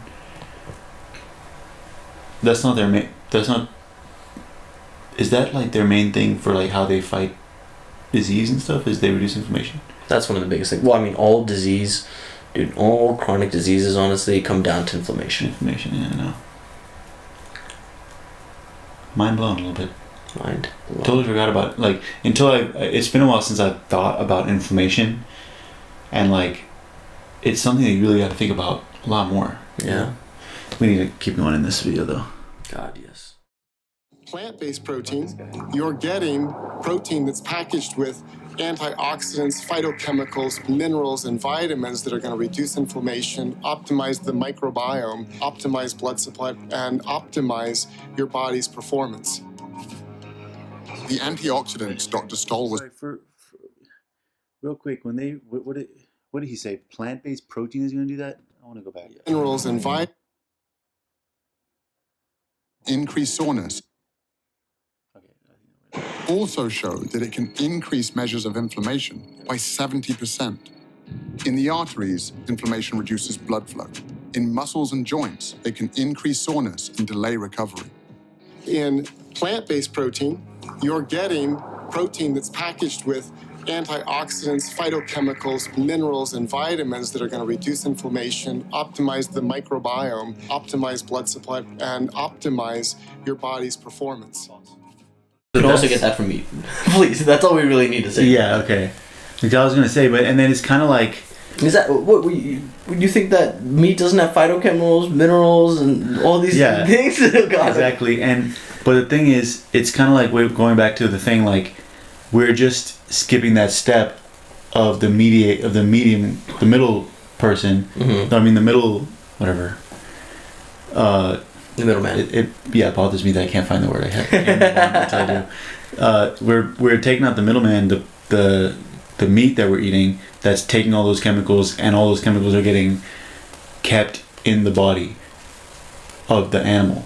They're assimilated. I think a big part of this deficiencies is the fact that we're not eating the rest of the fucking animal. We're just eating the muscle. 100%. That is a big problem. It's a huge fucking thing. All of these shit that he's talking about is in the liver and the brain, heart, whatever, heart. kidney. That's where all the good shit is. That's where all the shit nutrients are. But nobody wants to eat that shit. They just want to eat the freaking muscles of the animal, so you're not going to get shit. Yes. Especially if you're eating processed meat with processed tissue, it's probably going to do more harm than good. God. Then all the antibiotics, where those animals don't have any, like, their body has never fought things. Yes, and then you're also getting those antibiotics and those hormones and disrupting your gut and your flora. So he's right. If you're doing it, if you're just eating let me put it this way. A shitty vegetarian diet is probably better for you than a shitty meat diet. Yeah. One thing I'm going to say, I feel like still it's making me think that humans should go to more of a vegan diet, and all humans should eat more vegan. Yes. But we don't need to get rid of meat. We just need to clean the fuck up out of our meat. Yes. And start eating the right parts of it and treating it like a full thing. If you're going to eat an animal, eat all of it. Have respect. Have respect for it, and understand that you're going to, if you want to get the chemicals, if you want to be healthy, you got to eat the whole thing, incorporate it some way, and just clean up the fucking meat. We're doing so much shit to our food and then putting it in our bodies, and then bodies are throwing up inside. The antioxidants Dr. Stoll was talking about are found almost entirely in plants, which have, on average, 64 times the antioxidant content of animal foods. Even iceberg lettuce has more antioxidants than salmon. So first of all, he's saying he's taking all of plant-based foods in one category and all of animal-based foods in one category, and saying I don't know if he's doing all of them. But that's what he's implying. Yes. But that doesn't make sense. That doesn't make sense. For that antioxidant level to be there. It feels like he's taking some high antioxidant plant foods and comparing it to low antioxidant. Yes, but you can also look at it as like a volume thing, like antioxidant per like square inch. You have to understand, or like per calorie, like how much antioxidant you're getting for every calorie. Meat's very calorically dense, so if you look at the antioxidants, he's just looking at the antioxidants here, that particular nutrient. So in an antioxidant perspective, antioxidants per calories, meat's gonna be quite lower on that scale, but iceberg lettuce has no goddamn calories, and most vegan foods and plant-based foods don't either. So their antioxidants for how many calories you're eating is gonna be quite high. And I think that's right. Yeah, DMOL for 100 grams. Actually, I didn't even see that until just now, but that's exactly what I was saying. I don't know what DMOL, but I'm assuming it's antioxidants for 100 grams. Oh. Right. You imagine how much fucking lettuce is in 100 grams of lettuce. That's a fucking lot of lettuce. That's not that much salmon or eggs, though. Yeah. Which makes sense. All right, continue. Well, I don't know. I would like to see that, represented. But that's an interesting thing. And then now I'm just noticing the numbers underneath each thing. What is that? Like the amount of different antioxidants that it has? I'm not sure. As a result, switching to a plant-based diet can help reduce measures of inflammation by 29% in just 3 weeks.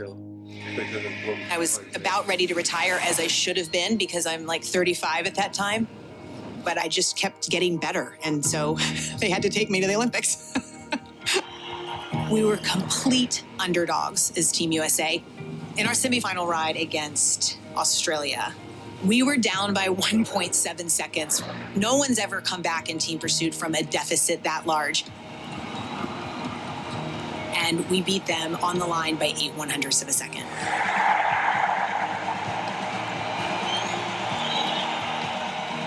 I was 39 and a half years old when I stood on the Olympic podium. I'm still the oldest person, male or female, to even go to the Olympic Games in my event. My diet was the most powerful aspect to me being able to perform and produce for the US team at the Olympic Games.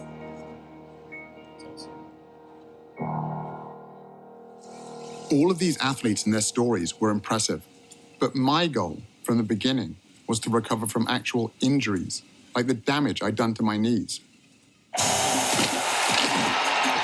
he's down at the line of scrimmage in the arms of Derek Morgan. Derek Morgan had been on a similar journey. In the NFL, the injury rate is 100%. It's a violent game. Hit hard and goes down there. And so how you respond to injury and how quickly you heal from injury is important. Because if you're not on the field, you're not helping the team. I was reading the research and seeing that a plant-based diet could be beneficial specifically for recovery. And so I started incorporating it and I started seeing really good results with it. I was recovering better. I wasn't getting as sore. I was a lot less swollen. Basically, to confirm what I was feeling, I got my blood tested.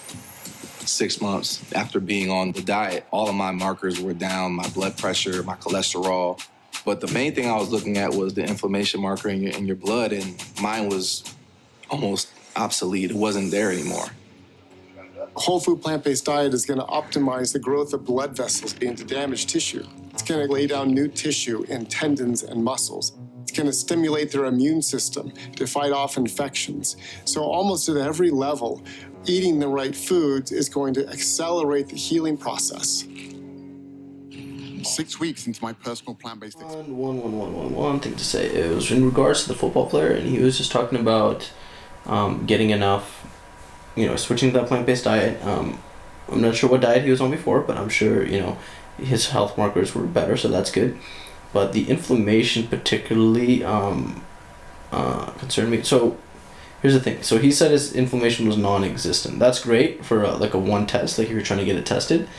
But here's the caveat to this. Is gonna kind of, I'm risking putting my reputation on the line a little bit here because it's kind of going to contradict what I've been saying earlier, but it's going to kind of go on my same point of, every part of the body, every function serves a particular function, and inflammation actually does serve a certain function on some level to grow, and to repair certain things. Our body kind of needs to get inflamed at certain periods, especially if you're going through a growth process. Inflammation is kind of coupled with the anabolic side of our body. So a little bit of backstory on the science from the basic understanding of the way that our body works.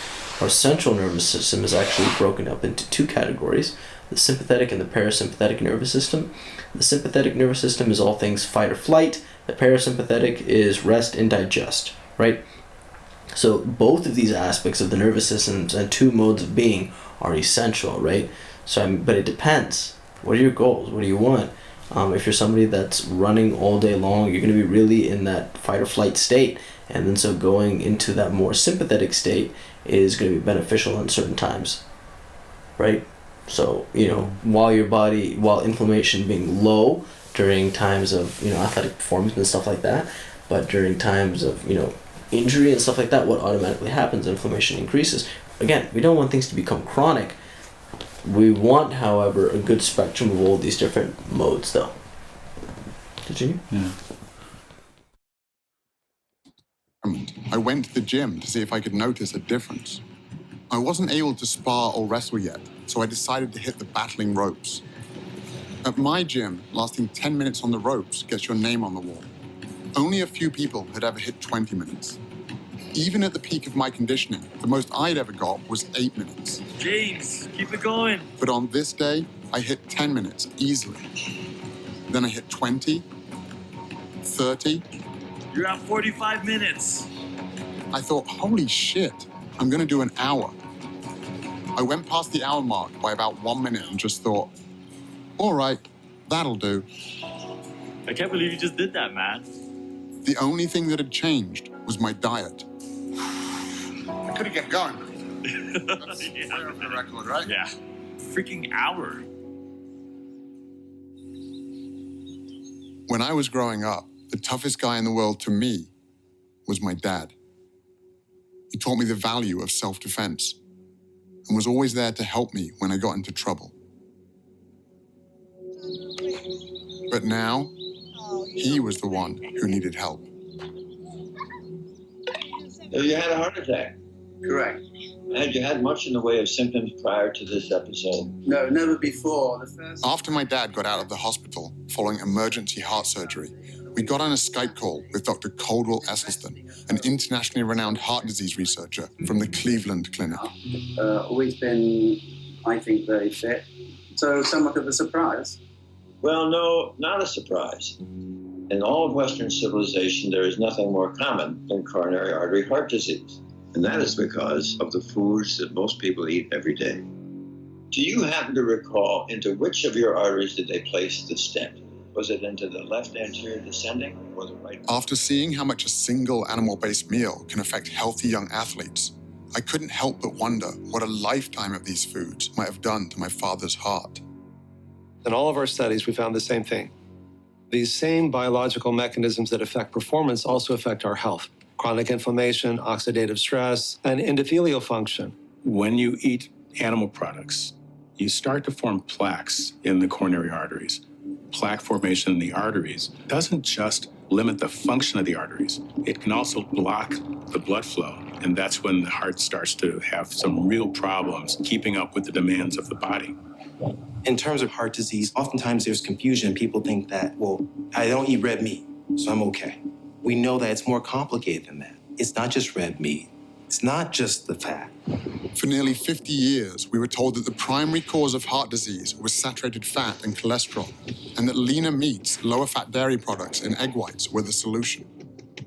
But the research now shows that the other inflammatory compounds in animal foods, like those that can impair athletic recovery, also play a significant role in the development of heart disease. We're going to do a whole lot better by just getting rid of the animal products. And there are really good biochemical reasons for that. Heme iron is one of them, for example.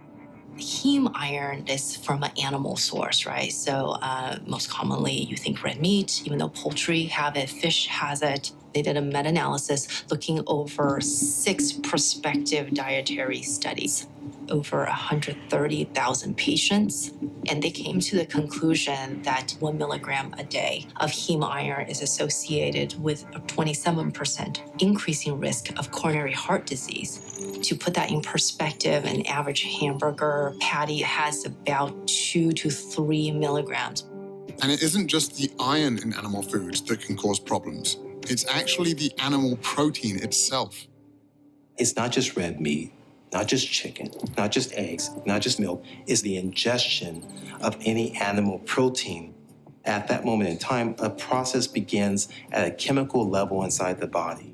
When the protein found in animal foods is cooked, preserved, or even just digested by our gut bacteria, highly inflammatory compounds are formed that corrode our cardiovascular system. This helps explain why people who get all of their protein from plants reduce their risk of heart disease by 55%. It would also help explain why the only diet that has ever been shown to actually reverse heart disease is a plant-based one. What we found is that in the first month, there was improvement in blood flow and the heart began to pump blood more normally. After a year, even severely clogged coronary arteries became measurably less clogged, and even more improvement after 5 years. But in the randomized control group, who were doing just what their doctors told them to do at the time, less red meat, more fish and chicken, little exercise and so on, their arteries got more clogged after 1 year and even more clogged after 5 years. Humpty Dumpty sat on the wall. While all of this sounded promising, my dad didn't. So, a lot of things. A lot of science things. So, they examined a lot of nutrients. They made a lot of blanket statements about this nutrient is just increases inflammation. I don't really know a lot about all of those. The heme iron particularly was interesting because we talked about earlier how heme iron was an essential nutrient in our body can only absorb it in that bioavailable form when it is coupled with heme. I do see that you don't need a ton of it. That's pretty much all I have to say there. You just need a little bit from the bioavailable source. Nobody's asking you to eat a 16-ounce steak for breakfast, lunch, and dinner. Moderation is key with all of these. You'll probably come in the shot anyways at a certain stage. Okay, guys, what's up? Welcome to part 2 of the Game Changers podcast. A little intermission. We actually recorded like 2 hours of footage because apparently I rant a lot on the last video. So yeah, we're like 45 minutes in, about halfway through. So we're just gonna pick up right where we left off, and yeah, let's get into it. Yeah. So what happened? We're on animal protein. I'm talking about protein. Oh yeah, we were talking about amino acids, complete proteins, and yeah. Oh, nice. It's not just red meat, not just chicken, not just eggs, not just milk. It's the ingestion of any animal protein. At that moment in time, a process begins at a chemical level inside the body. When the protein found in animal foods is cooked, preserved, or even just digested by our gut bacteria, highly inflammatory compounds are formed that corrode our cardiovascular system. This helps explain why people who get all of their protein from plants reduce their risk of heart disease by 55%. It would also help explain why the only diet that has ever been shown to actually reverse heart disease is a plant-based one. What we found is that in the first month, there was improvement in blood flow and the heart began to pump blood more normally. After a year, even severely clogged coronary arteries became measurably less clogged, and even more improvement after 5 years. But in the randomized control group, who were doing just what their doctors told them to do at the time, less red meat, more fish and chicken, little exercise, and so on, their arteries got more clogged after 1 year and even more clogged after 5 years. Humpty Dumpty sat on the wall. While all of this sounded promising, my dad didn't just need to get better. He needed to get. Let's talk about those couple things a little bit. My dog is back there. But they were talking a little bit about digesting proteins, and I'm not really sure about the specific science and the specific inflammatory compounds that they were referring to that is done from cooking and digesting red meat. I really think more explanation should have been given there if you're just going to make a claim like that, but that's fine. Continuing further, they were talking a little bit about, what was it again?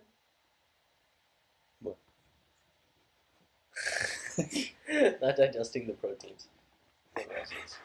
Oh, people that get all their red meat, protein, or all their protein from veggies. His breath is really in the sound shot right now. I am sorry. But people that got all their protein from vegetables had a 55% less risk of heart attack. That makes a lot of sense, especially if you're somebody that's eating a lot of processed food, a lot of trans fat, a lot of processed fats, and if you have a really sedentary lifestyle and you switch over to a vegetarian lifestyle or vegan, you're going to have less fat in your arteries and stuff like that. Also, they were also talking a little bit about chicken and how just changing that up, having less red meat and exercising more, actually had the arteries being more clogged. And let's talk about why that happens. I am always I should really be in the shot. I'm always a condoner of balance is key, so I always think you should include everything in moderation. But the reason specifically why they're probably having issues, even though they're exercising more and theoretically having less fatty meats, is because those chickens probably aren't coming from the best sources. They're probably very processed, farm-raised chickens that don't have the best diets, and therefore those components have those same effects that it would have on our chicken's body when we eat the food and digest it and assimilate it into our body. So those effects of lower testosterone, increased estrogen, and really the poor fat content from those chickens is going to lead to that increase in clogging, even though we see them increasing exercise. So actually, one of the things that could be done to kind of mitigate this is have better fat sources like grass-fed beef every once in a while, opposed to doing a lot of chicken with a lot of unoptimal fats. So, yeah. But it still sounds like you just gotta eat less meat. Yes, it does. We're overeating in the meat department. Okay, but cardiovascular disease is so, they're isolating one study and putting evidence towards it. But see, if you took anybody on a normal standard American diet and you put them on any strict vegan, keto diet like that, I'm going to be willing to bet you that their risk for heart disease goes down. Right. Oh, even keto? And then now Joe Rogan is recently on the carnivore diet, and he's saying a lot of things about that. Yeah, there's a lot of new diets coming about, and we just got to remember that it's always a balance of things. That's why. So while you don't want to be constantly bombarding yourself with really high-fat foods, especially from poor animal sources, and then being really sedentary, there's also something to be said about if you just do only plant-based for a very long time, your joints may develop issues as well as you may develop hormonal issues because you're not getting those essential fats. Right. Yeah, so those are a couple things that you just want to include in your diet. Everybody gets so dogmatic about it and tries to take sides and just, you can get all of it from plants, but why can't we just be open-minded? I think the first step to understanding health better is just to say it's complicated. Yeah. And realize that a lot of different strategies work, and we need to realize why those different strategies are working. Yep. Yes, Yeah? exactly. Like, if what they're saying is true, then I wonder what kind of research in this like in depth as this we've done into like a pescatarian diet or a full meat diet, like the carnivore diet. Also, or like, just comparing, because you have to remember, just a standard calorie deficit does a lot of the things that most diets claim. Calorie deficit alone will produce has shown to have life extension benefits. You know what I mean? So there's a lot of components that go into any diet. So That's you true. know, whether you're doing things completely right and you got results, you know, the two are irrelevant. They're not really connected. It's all subjective. Ultimately, at the end of the day, you can be doing a couple things that are causing your results, and the outside, you know, package that it comes in may not be super important. Yeah. But yeah, let's not take 2 hours for this one again and continue. The stents in his heart were only a temporary solution. He could have another heart attack at any moment. I found some hope at a firehouse in Brooklyn, where Dr. Esselstyn's son Rip, a former firefighter and professional triathlete, was launching some of New York's bravest on a powerful new program. What's the number one killer of firefighters in the line of duty? Heart attacks. 67% of firefighters who perish from the line of duty die of heart attacks. So this right here, that is what we call a healthy artery. The blood can flow through this huge opening here, and this is what happens after decades on the meat and dairy diet. Okay? If you guys have been eating this way, I want you to take the 7-day rescue challenge. We bought you guys plant-based groceries. I want you to give yourselves the chance to see what your internal biochemistry does in just 7 days. I know my cholesterol's elevated, my LDLs are always very high. The same job that I was doing like 10 years ago without an effort, without taking an effort. Despite working out all week, playing sports, my cholesterol's high and growing by about 10, 15 points every year for the last 5 or 6 years. I realized a couple salads a week, it doesn't really cut it. I got 2 kids, you know, so hopefully I'll feel better, have more energy, and add some years to my life.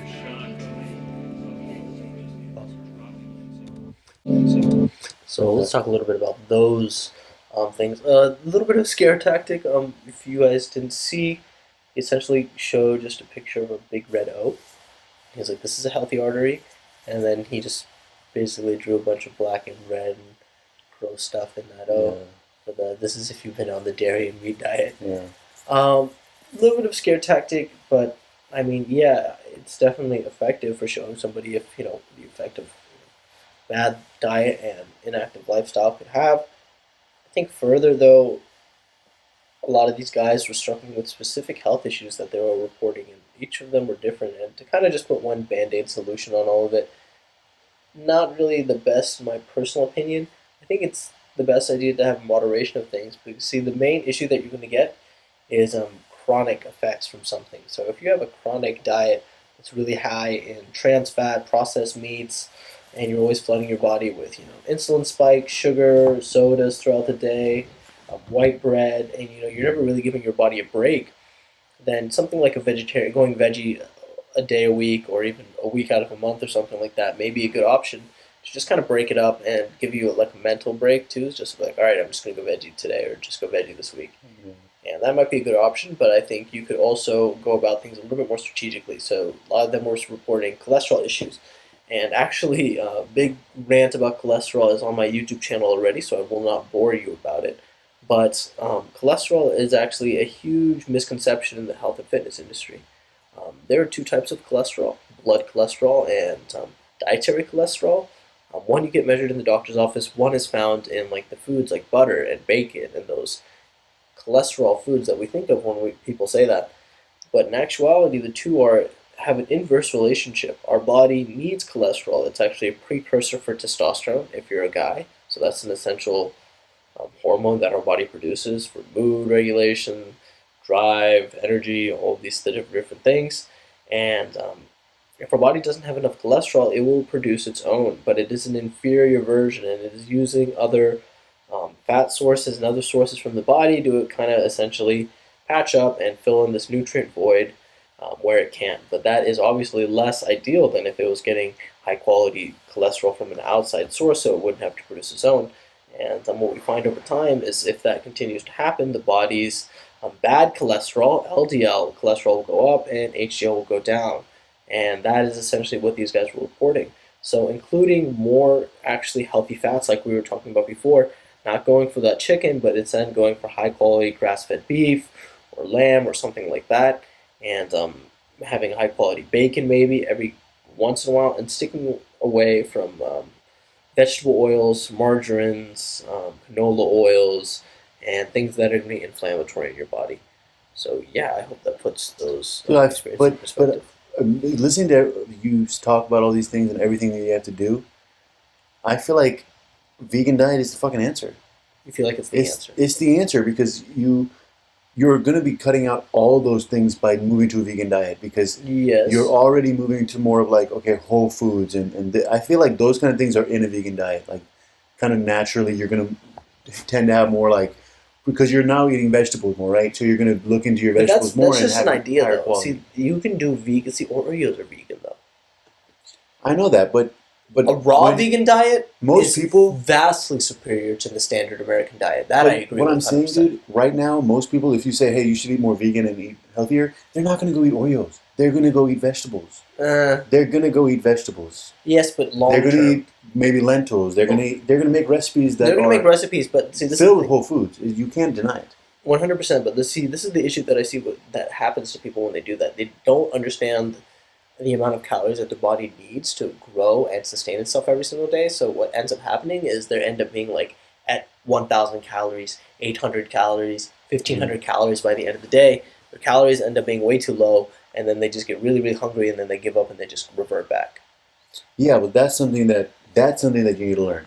So if you want to actually apply the vegan diet correctly, you need to be tracking your calories for a while and make sure you're getting the same amount, because people don't realize you're eating a lot of calories right now. If you're eating the same macronutrients from a vegan diet to you're going to be meat eating diet, a lot more food. You're going to be eating a lot more food because it's a lot more voluminous. Actually, honestly, dude, if you're tracking your calories, I think regardless, if you're eating wholesome foods, you're going to be eating a lot of food regardless, unless you're going for really fatty options.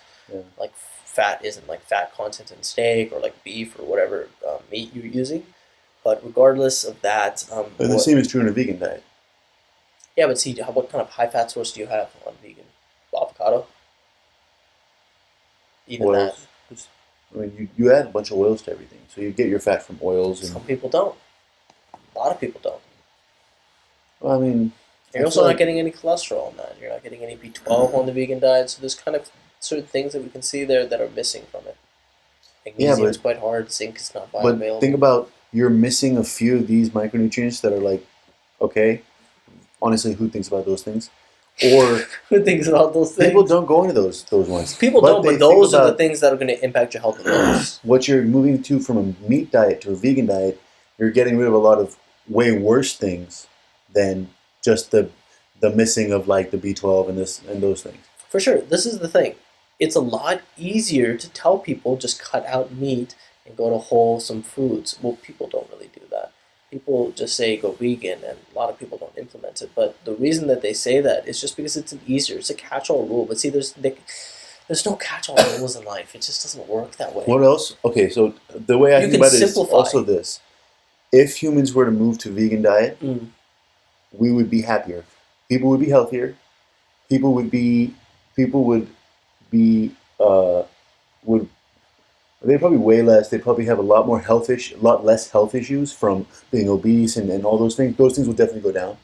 And our environment will improve like big time because it's so much better for the environment to have more vegan. And so therefore, anything that's going to convince, I feel like we should be pushing that as a diet instead of pushing what we've been pushing, which is this other diet of meat and get your protein and like meal prep and blah, blah, blah. No, change to this totally different mindset, and this is going to make you eat cleaner. Mm-hmm. You're going to have more fiber and things that people just are not getting that will really make everything move better, that they're not getting. I agree people will with that. feel better. Let me answer all of those.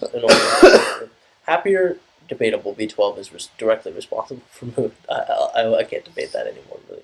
But I will say the environmental thing I will fight as well, because if you take away all the cattle farms, 9 out of 10 of them will be replaced with something like a soybean farm, which is just as harmful to the environment and uses just as many chemicals. If you look into soybean, we need a better option for protein. That I definitely agree with. We have a protein and a nutrient epidemic.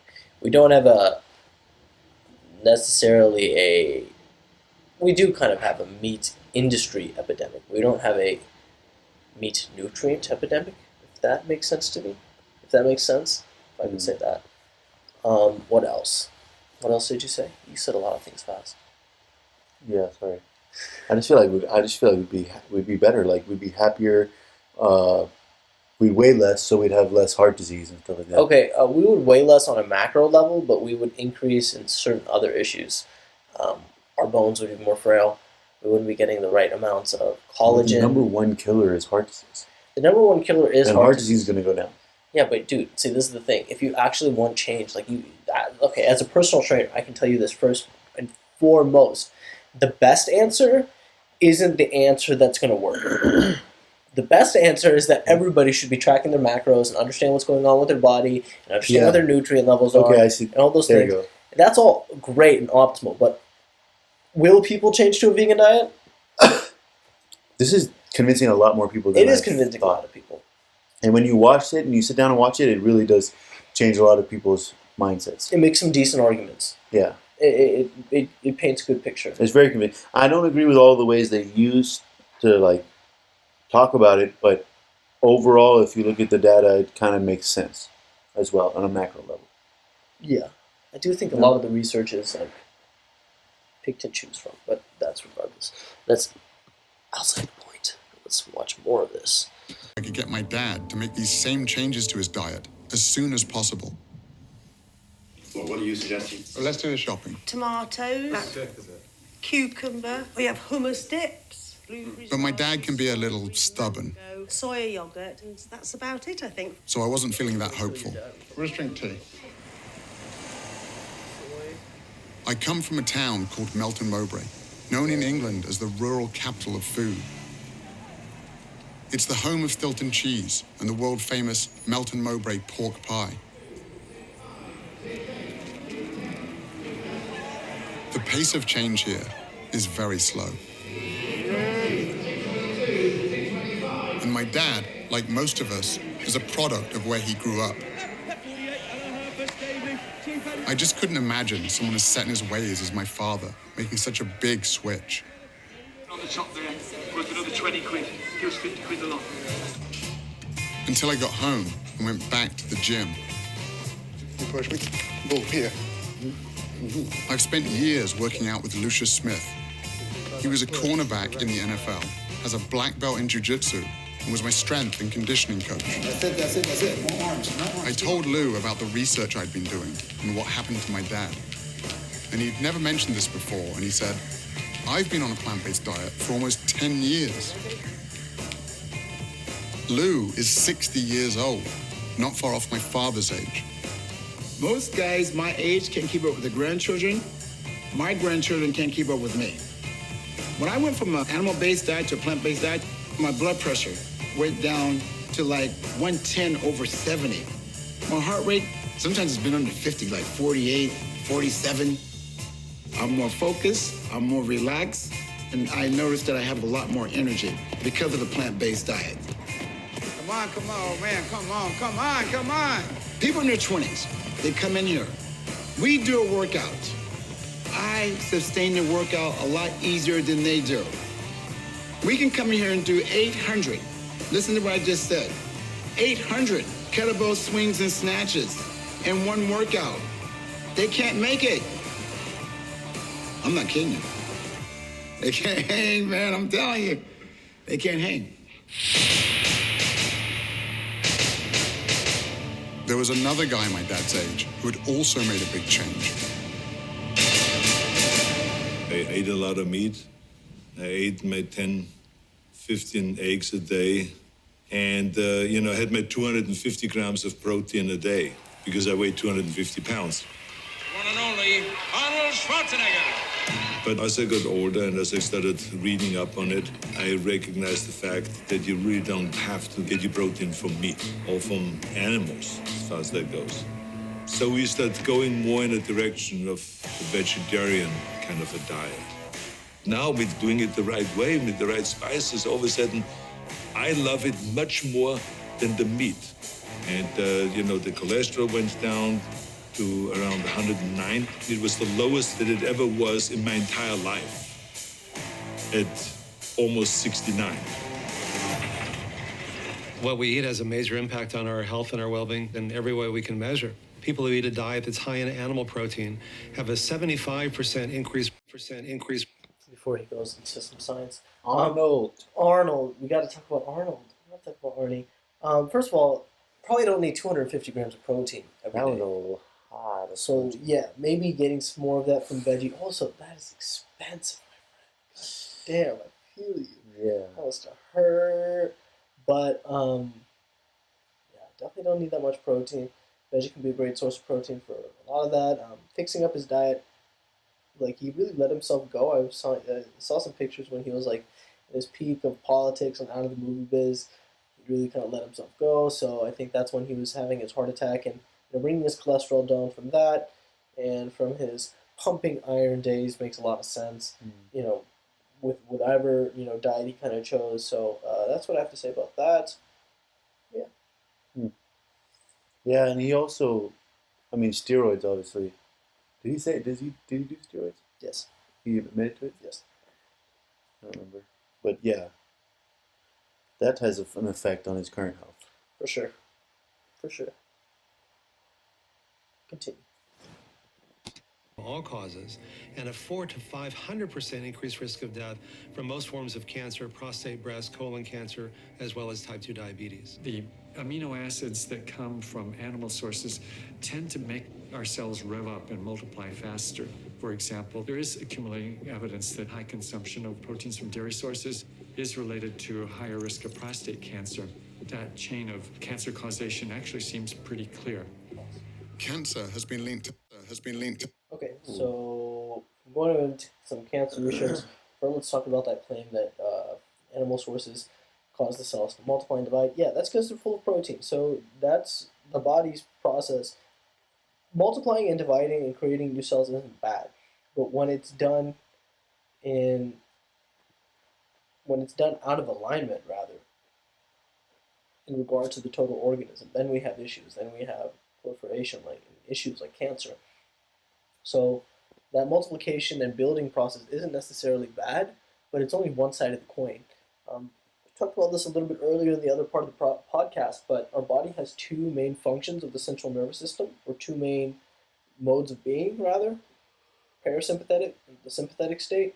Sympathetic is rest, digest. Oh, no, I think sympathetic, yeah. Sympathetic is fight or flight. It is activity, it is workouts, it's high-intensity interval training, it's fasting, it's dieting. And on the other side, we have the parasympathetic. The parasympathetic is the opposite. It is rest, digest, sleep, carbs, serotonin, feeling good, stuff like that. And so, in that state where our body is building up and repairing, that is good and fine as long as we're, tearing down that muscle tissue adequately and forcing it to change and adapt and get better. Otherwise, we're going to have issues and our body's just going to become chronically inflamed, like what we see here, resulting in things like prostate cancer. Right. Continue? Yep. Foods as well. Research funded by the National Cancer Institute found that vegetarians who add one or more servings per week of white meat like chicken or fish more than triple their risk of colon cancer.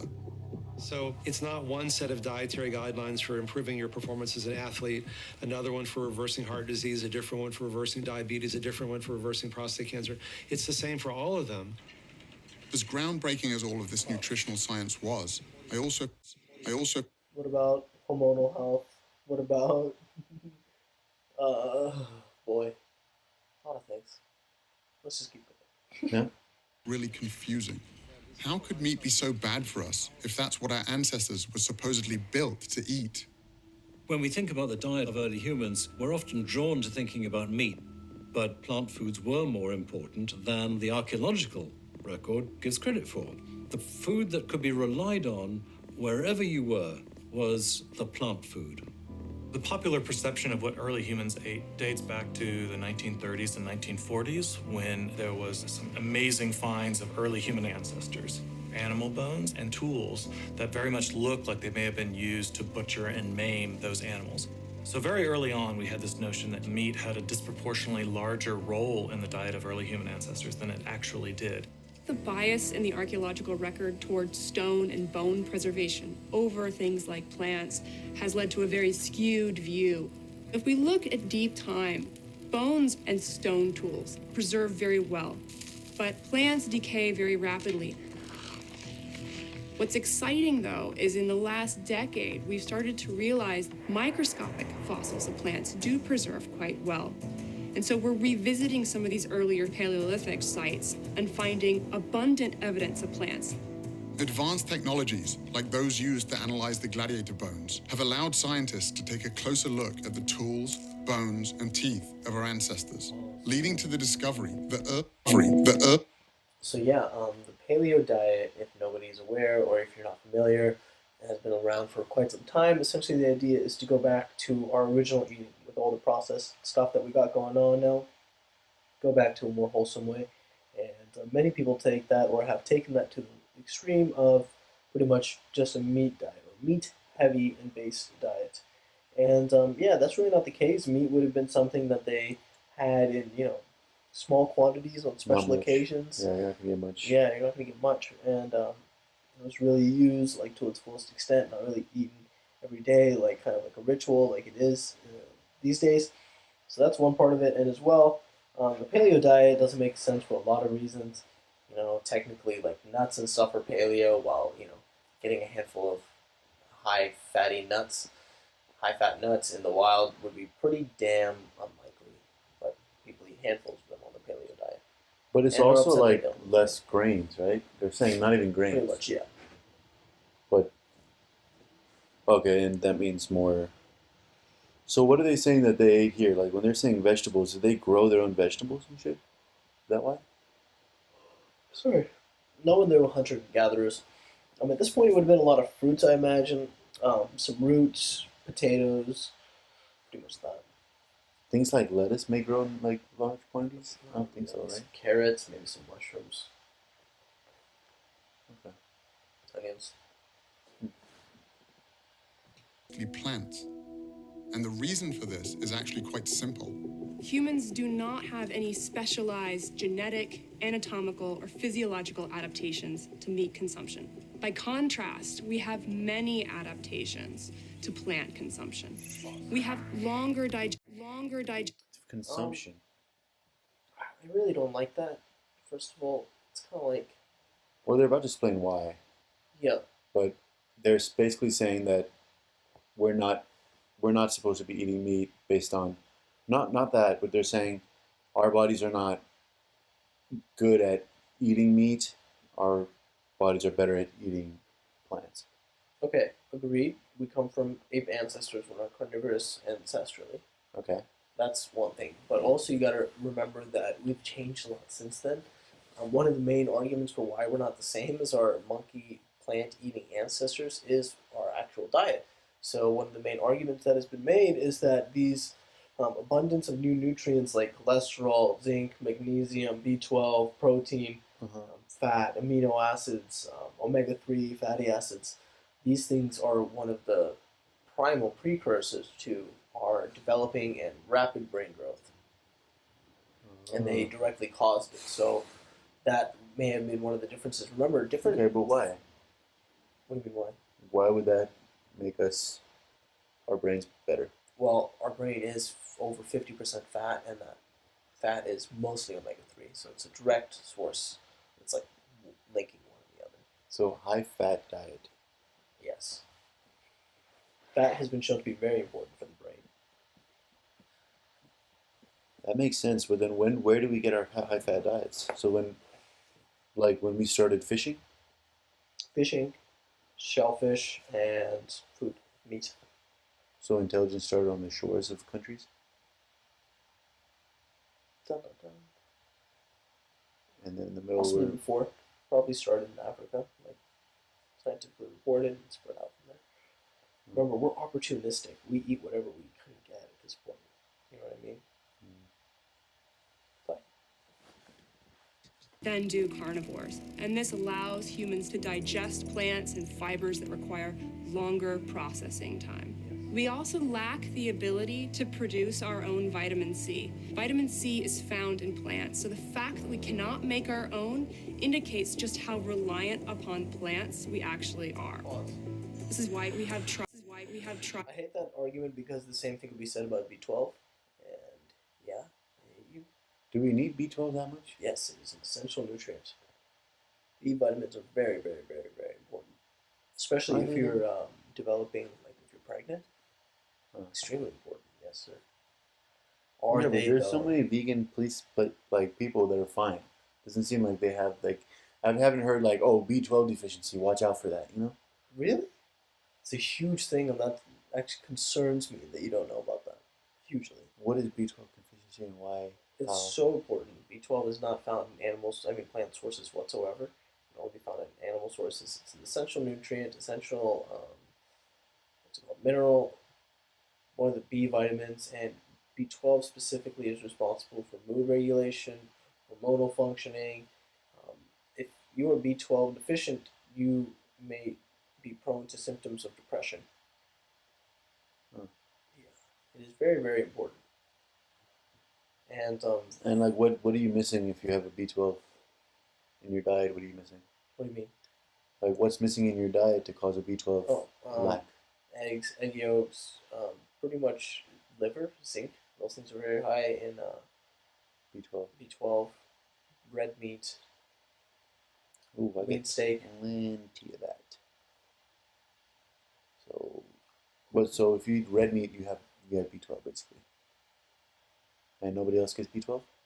Pretty much. I mean, it's found in a lot of variety of other plants. Not really plants at all, actually. Animal sources like fish and stuff, but in lower quantities. You just have to eat more variety of different things then to get it.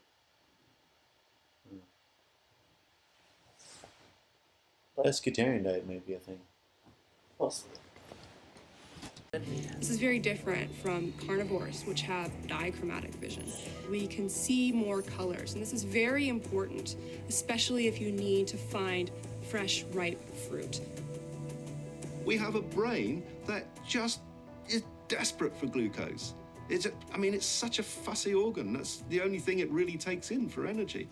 Well, meat's not a very good source of glucose. To have a big brain like this, you need to eat something different. Okay, pause. So many to sustain the brain. Pauses. Okay, this is such a bad argument, but I've heard it so many times, and I hate it so much. There's more to the body than just energy. Let's all pretty much understand this. You are not just a ball of energy. You are flesh. You are bone, and you are blood. You are these nutrients assimilated over time, built up in your body. And if you just want to ignore that process, that is completely fine. I do not think it is very logical, and I do not do it myself. But that is your choice.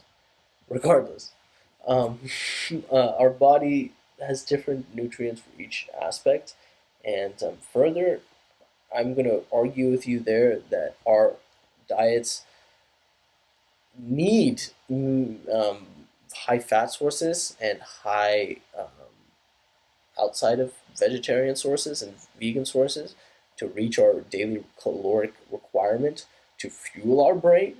Because if you were just going to eat a raw vegan diet, you would be needing to eat all day like a gorilla or an ape of some type.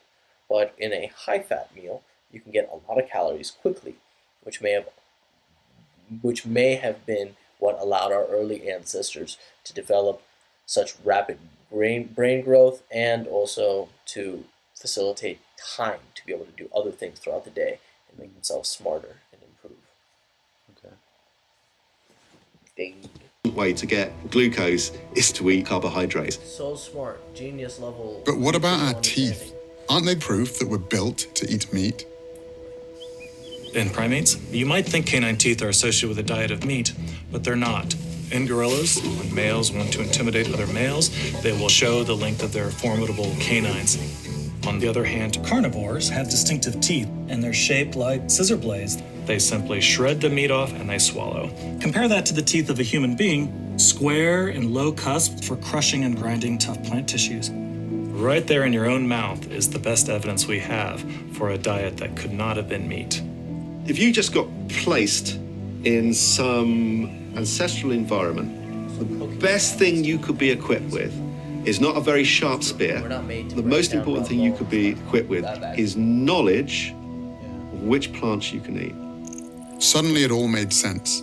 The reason an animal-based diet isn't good for us is because our bodies aren't built for it.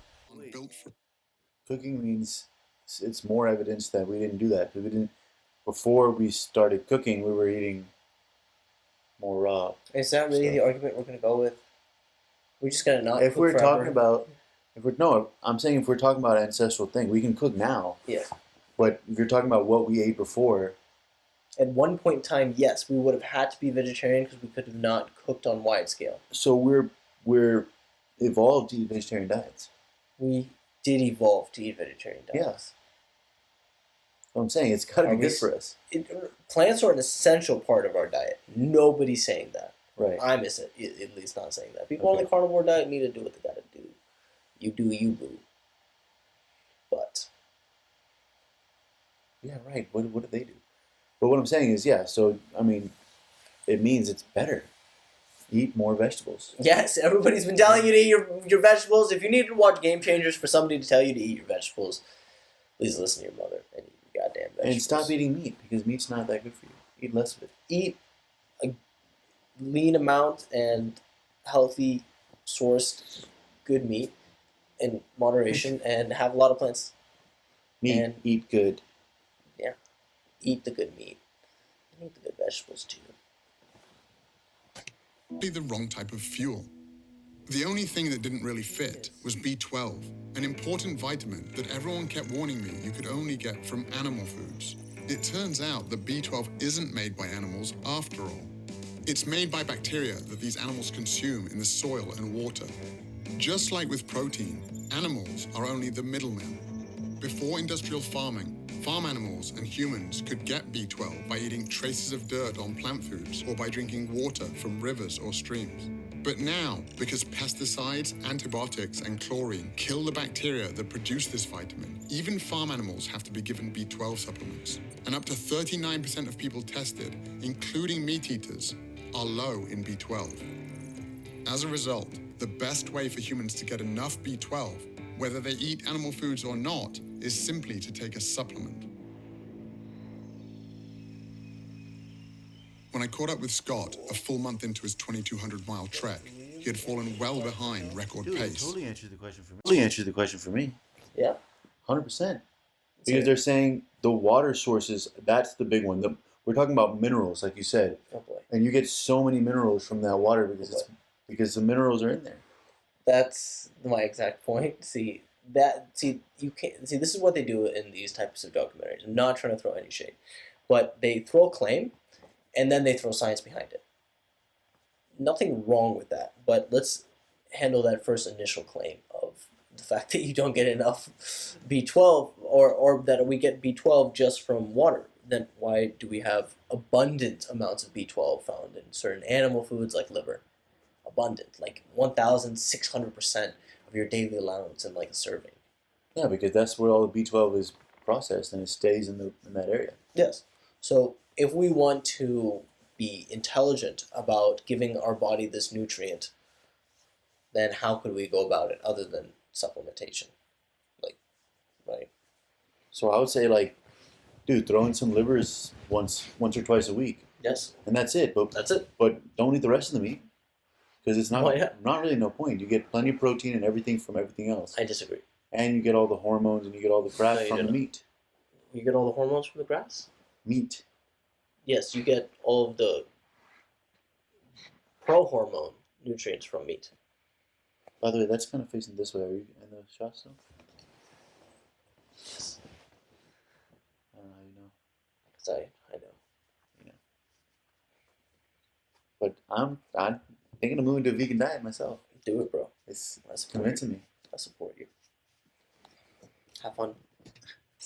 Week into the journey, I developed a quadricep tear. I had to start thinking, okay, how am I going to get through this? There are no rest days when you're setting a speed record on the Appalachian Trail.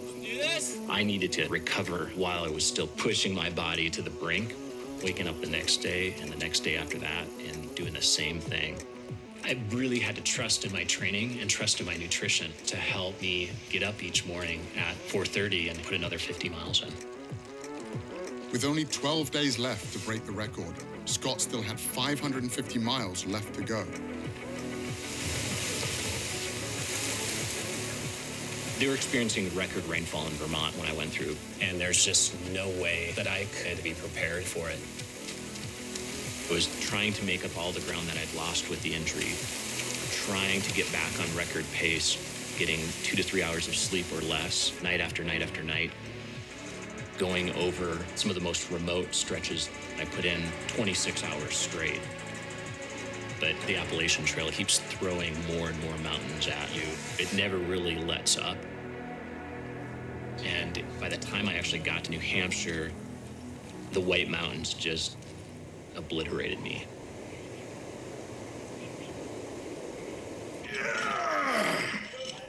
With less than 2 weeks remaining, Patrick continued training for his world record attempt to carry more weight than anyone in history.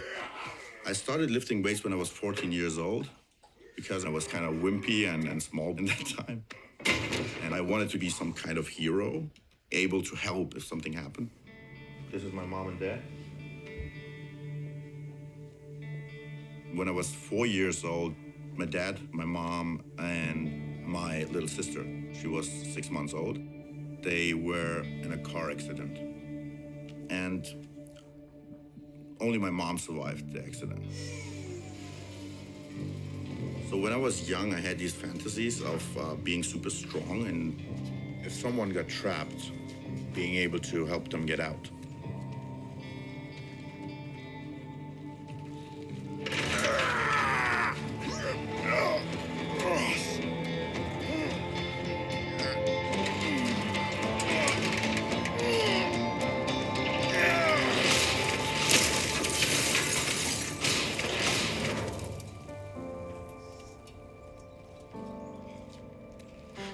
For any guy watching that day, it wasn't just a car Patrick had crushed.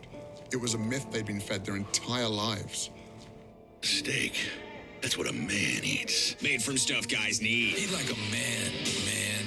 There's no one that can relate to that better than I do because I've lived in that world. Steak is for man. Go meat! They showed us commercials, burgers, George Foreman with the grill. Yeah. And the big sandwiches and all that stuff. Eat like a man and be full like a man. This is great, great marketing by the meat industry. Serious man food. Selling that idea that real men eat meat. You look like more of a man with a quarter-pounder in your hand. But you got to understand, that's marketing. That's not based on reality. Okay, I'm going to take you down to the exam room. When I think of a manly man, I think of somebody who has strength, endurance, sexual prowess, and fertility. And in fact, what the scientific studies are showing is that the more meat men eat, the more quickly they lose their manly manhood. The blood test with the Miami Dolphins measured how a single meal could affect blood flow throughout the entire body. I asked Dr. Spitz if he could conduct an experiment with 3 collegiate athletes, but this time on a more specific part of the male anatomy. So, here's a model of a penis. Dr. Spitz is the lead delegate of urology for the American Medical Association. When it comes to the penis, he literally wrote the book. Now, you're going to be putting this device on yourself. One ring goes on the base of the penis, and the other ring goes on at the tip of the penis, just behind the head of the penis.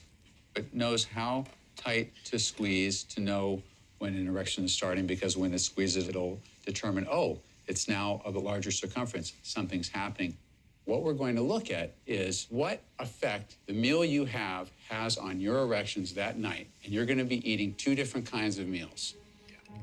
For the study, on the first night, we gave the guys burritos that had meat, beef, chicken, pork, but really high-quality meats, grass-fed, organic. On the second night, we gave them very similar burritos, but we swapped out the animal portions for plant-based protein. It's really good. I thought this was gonna be nasty, not gonna lie. I didn't think we were gonna eat a burrito, I thought we were gonna get a salad. This study is going to take advantage of a natural function that occurs in men when they sleep. Men's bodies create erections, and this occurs throughout the night while the subject is asleep. Once an erection happens, this device can sense it, and a printout is generated of how firm the erection was, how long it lasted, and how many of them there were, to see if we can see a physical effect on erections as a result of what they just ate for dinner. This is where we take a look at the results. So Mason, I'm going to give you your results first. Let you take those out. Okay. The bigger the circumference, the harder the erection. And so you'll notice that that first circle, which is the meat meal, is not as big a circle, is not as hard an erection as that second circle, the vegan meal. Now let's look at the second sheet. The second sheet is a accumulation of how many erections and for how long you had over the course of the night. So that first stubby graph is really, it's not the size of your penis. I'm struggling. It's not the size of your penis. It's how many minutes throughout the night you had erections. Wow. Blake, let's take a look at your results. Oh, no. Okay? Hold composure. And look, again, like Mason, you were more erect after the plant-based diet than the meat-based diet. Okay, how about how often you had erections? Wow. That's almost a 500% difference. Dang, man. That's crazy. Blake, you ready for yours? All right, here you go. You had about a 13% change in the hardness of your erections. Okay, let's look at how many or how long you had erections for. Bro. Show it, dang it. Yeah, don't hold out. Oh. Bro, that's an hour, bro. So you guys all had a very similar response to the meat meal versus the plant meal. That's crazy. Yeah, growing up, if I saw some big dude at a restaurant eating a big old steak, and so I'm like, oh, I need to be like that. And then like I see like a guy ordering a salad off the menu, I'm like, he's soft, right? yeah, I'm like, oh, that guy, Yeah, what is he's he doing? soft. But really, at the end of the night, the guy eating the big steak is soft, and then the other guy is a hard. So when you take your date out on Valentine's Day, where are you going to take them to eat? To the veggie grill, son. Okay, the veggie. Now, this is not a scientifically validated study, but the results that we're seeing are very exciting. I think this is going to wake a lot of people up. I think it's going to wake up people who have penises. Penises. All right, so let's talk about that study a little bit. Like he said, at least he said that it wasn't a obviously real scientific study. It was just them kind of messing around and reporting these anecdotal results. But the results were pretty cool. I do think there's a lot of different things that could have impacted that, though, especially stress, because they did the test of the meat meal on the first night. So you're wearing this weird thing. I was going to say that. The first night. They're used to it the second night, Yeah. depending on what they did. I'm sure they didn't account for that in a 3-person sample. Yeah. Yeah, definitely. So that's just one thing. I mean, other things could be definitely as well. You've got to remember that overall testosterone and circulation health is not indicative of like longevity or overall health. Like, you know what I mean? There's certain times in when our body is assimilating those certain nutrients like testosterone, and the blood and circulation rate may lower, so that during other times it can increase, right? What we see a lot in people that are eating a lot of carbohydrates and constantly spiking their blood sugars, that they have diabetes issues, which is not really a health issue they really tackle in this documentary, you'll find. Because it's the main issue for that is sugar, and they don't even really talk about the issues of dietary sugar, which we'll some research and find out the issues of too much of that will do. But as well, you got to remember that, during times when you're having a lot of carbohydrates in your system, your circulation may increase, but that's not necessarily a good thing all the time. I also think that it could be true. I mean, it could be like it's this much of a difference from moving from meat to plant, but we don't. I mean, we need a more conducive study to prove it. This is just kind of convincing people who like people who have penises. While all this talk about erections was interesting, it also made me wonder about hormones, specifically testosterone. I've never eaten a piece of meat in my entire life, and I've never had an issue with testosterone. I've gotten blood tests, and all my levels are right where they need to be, and clearly I don't have any trouble building muscle. Studies comparing men who eat... Okay, so one bodybuilder saying that they've never had any testosterone issues doesn't tell me that anything about really his tell me hormones or much. his blood work or anything like that. That's pretty much it as well. And what the fuck is he eating? Yeah. Like, what is the main staple of his diet? There's so much Yeah, he didn't more really that you can identify. tell me. Also, I don't know. He looked pretty jacked. I would want to see if, not throwing any accusations out there, but he was pretty ripped, pretty shredded for having for having a lot of muscle. So, performance enhancing drugs could be a thing. Not one to just say everybody's on it, but there are certain biomarkers. Like, you can't be so shredded and still carry that a certain amount of muscle. Like, depending on your genetics, it just becomes more unlikely. So anyway, continue. with men who don't have consistently demonstrated no difference in testosterone levels. I found this hard to believe, since plant-based diet... What I have found, and you can do some research and find that for yourself. So here they're not really actually making a claim that it makes it better, which is at least good. They're making a claim that it just stayed the same, and they kind of just went over it quick. So it makes me feel like if you actually wanted to find some research, you could. Like I said, cholesterol is a precursor to testosterone, and also you will find that the overall testosterone for our generation and men in general have decreased in the last 50 to 100 years. And a big reason for that is the introduction of all these new foods, so And probably- especially processed foods. And probably more meat. Yes. And sedentary lifestyle. And lifestyle. Big one.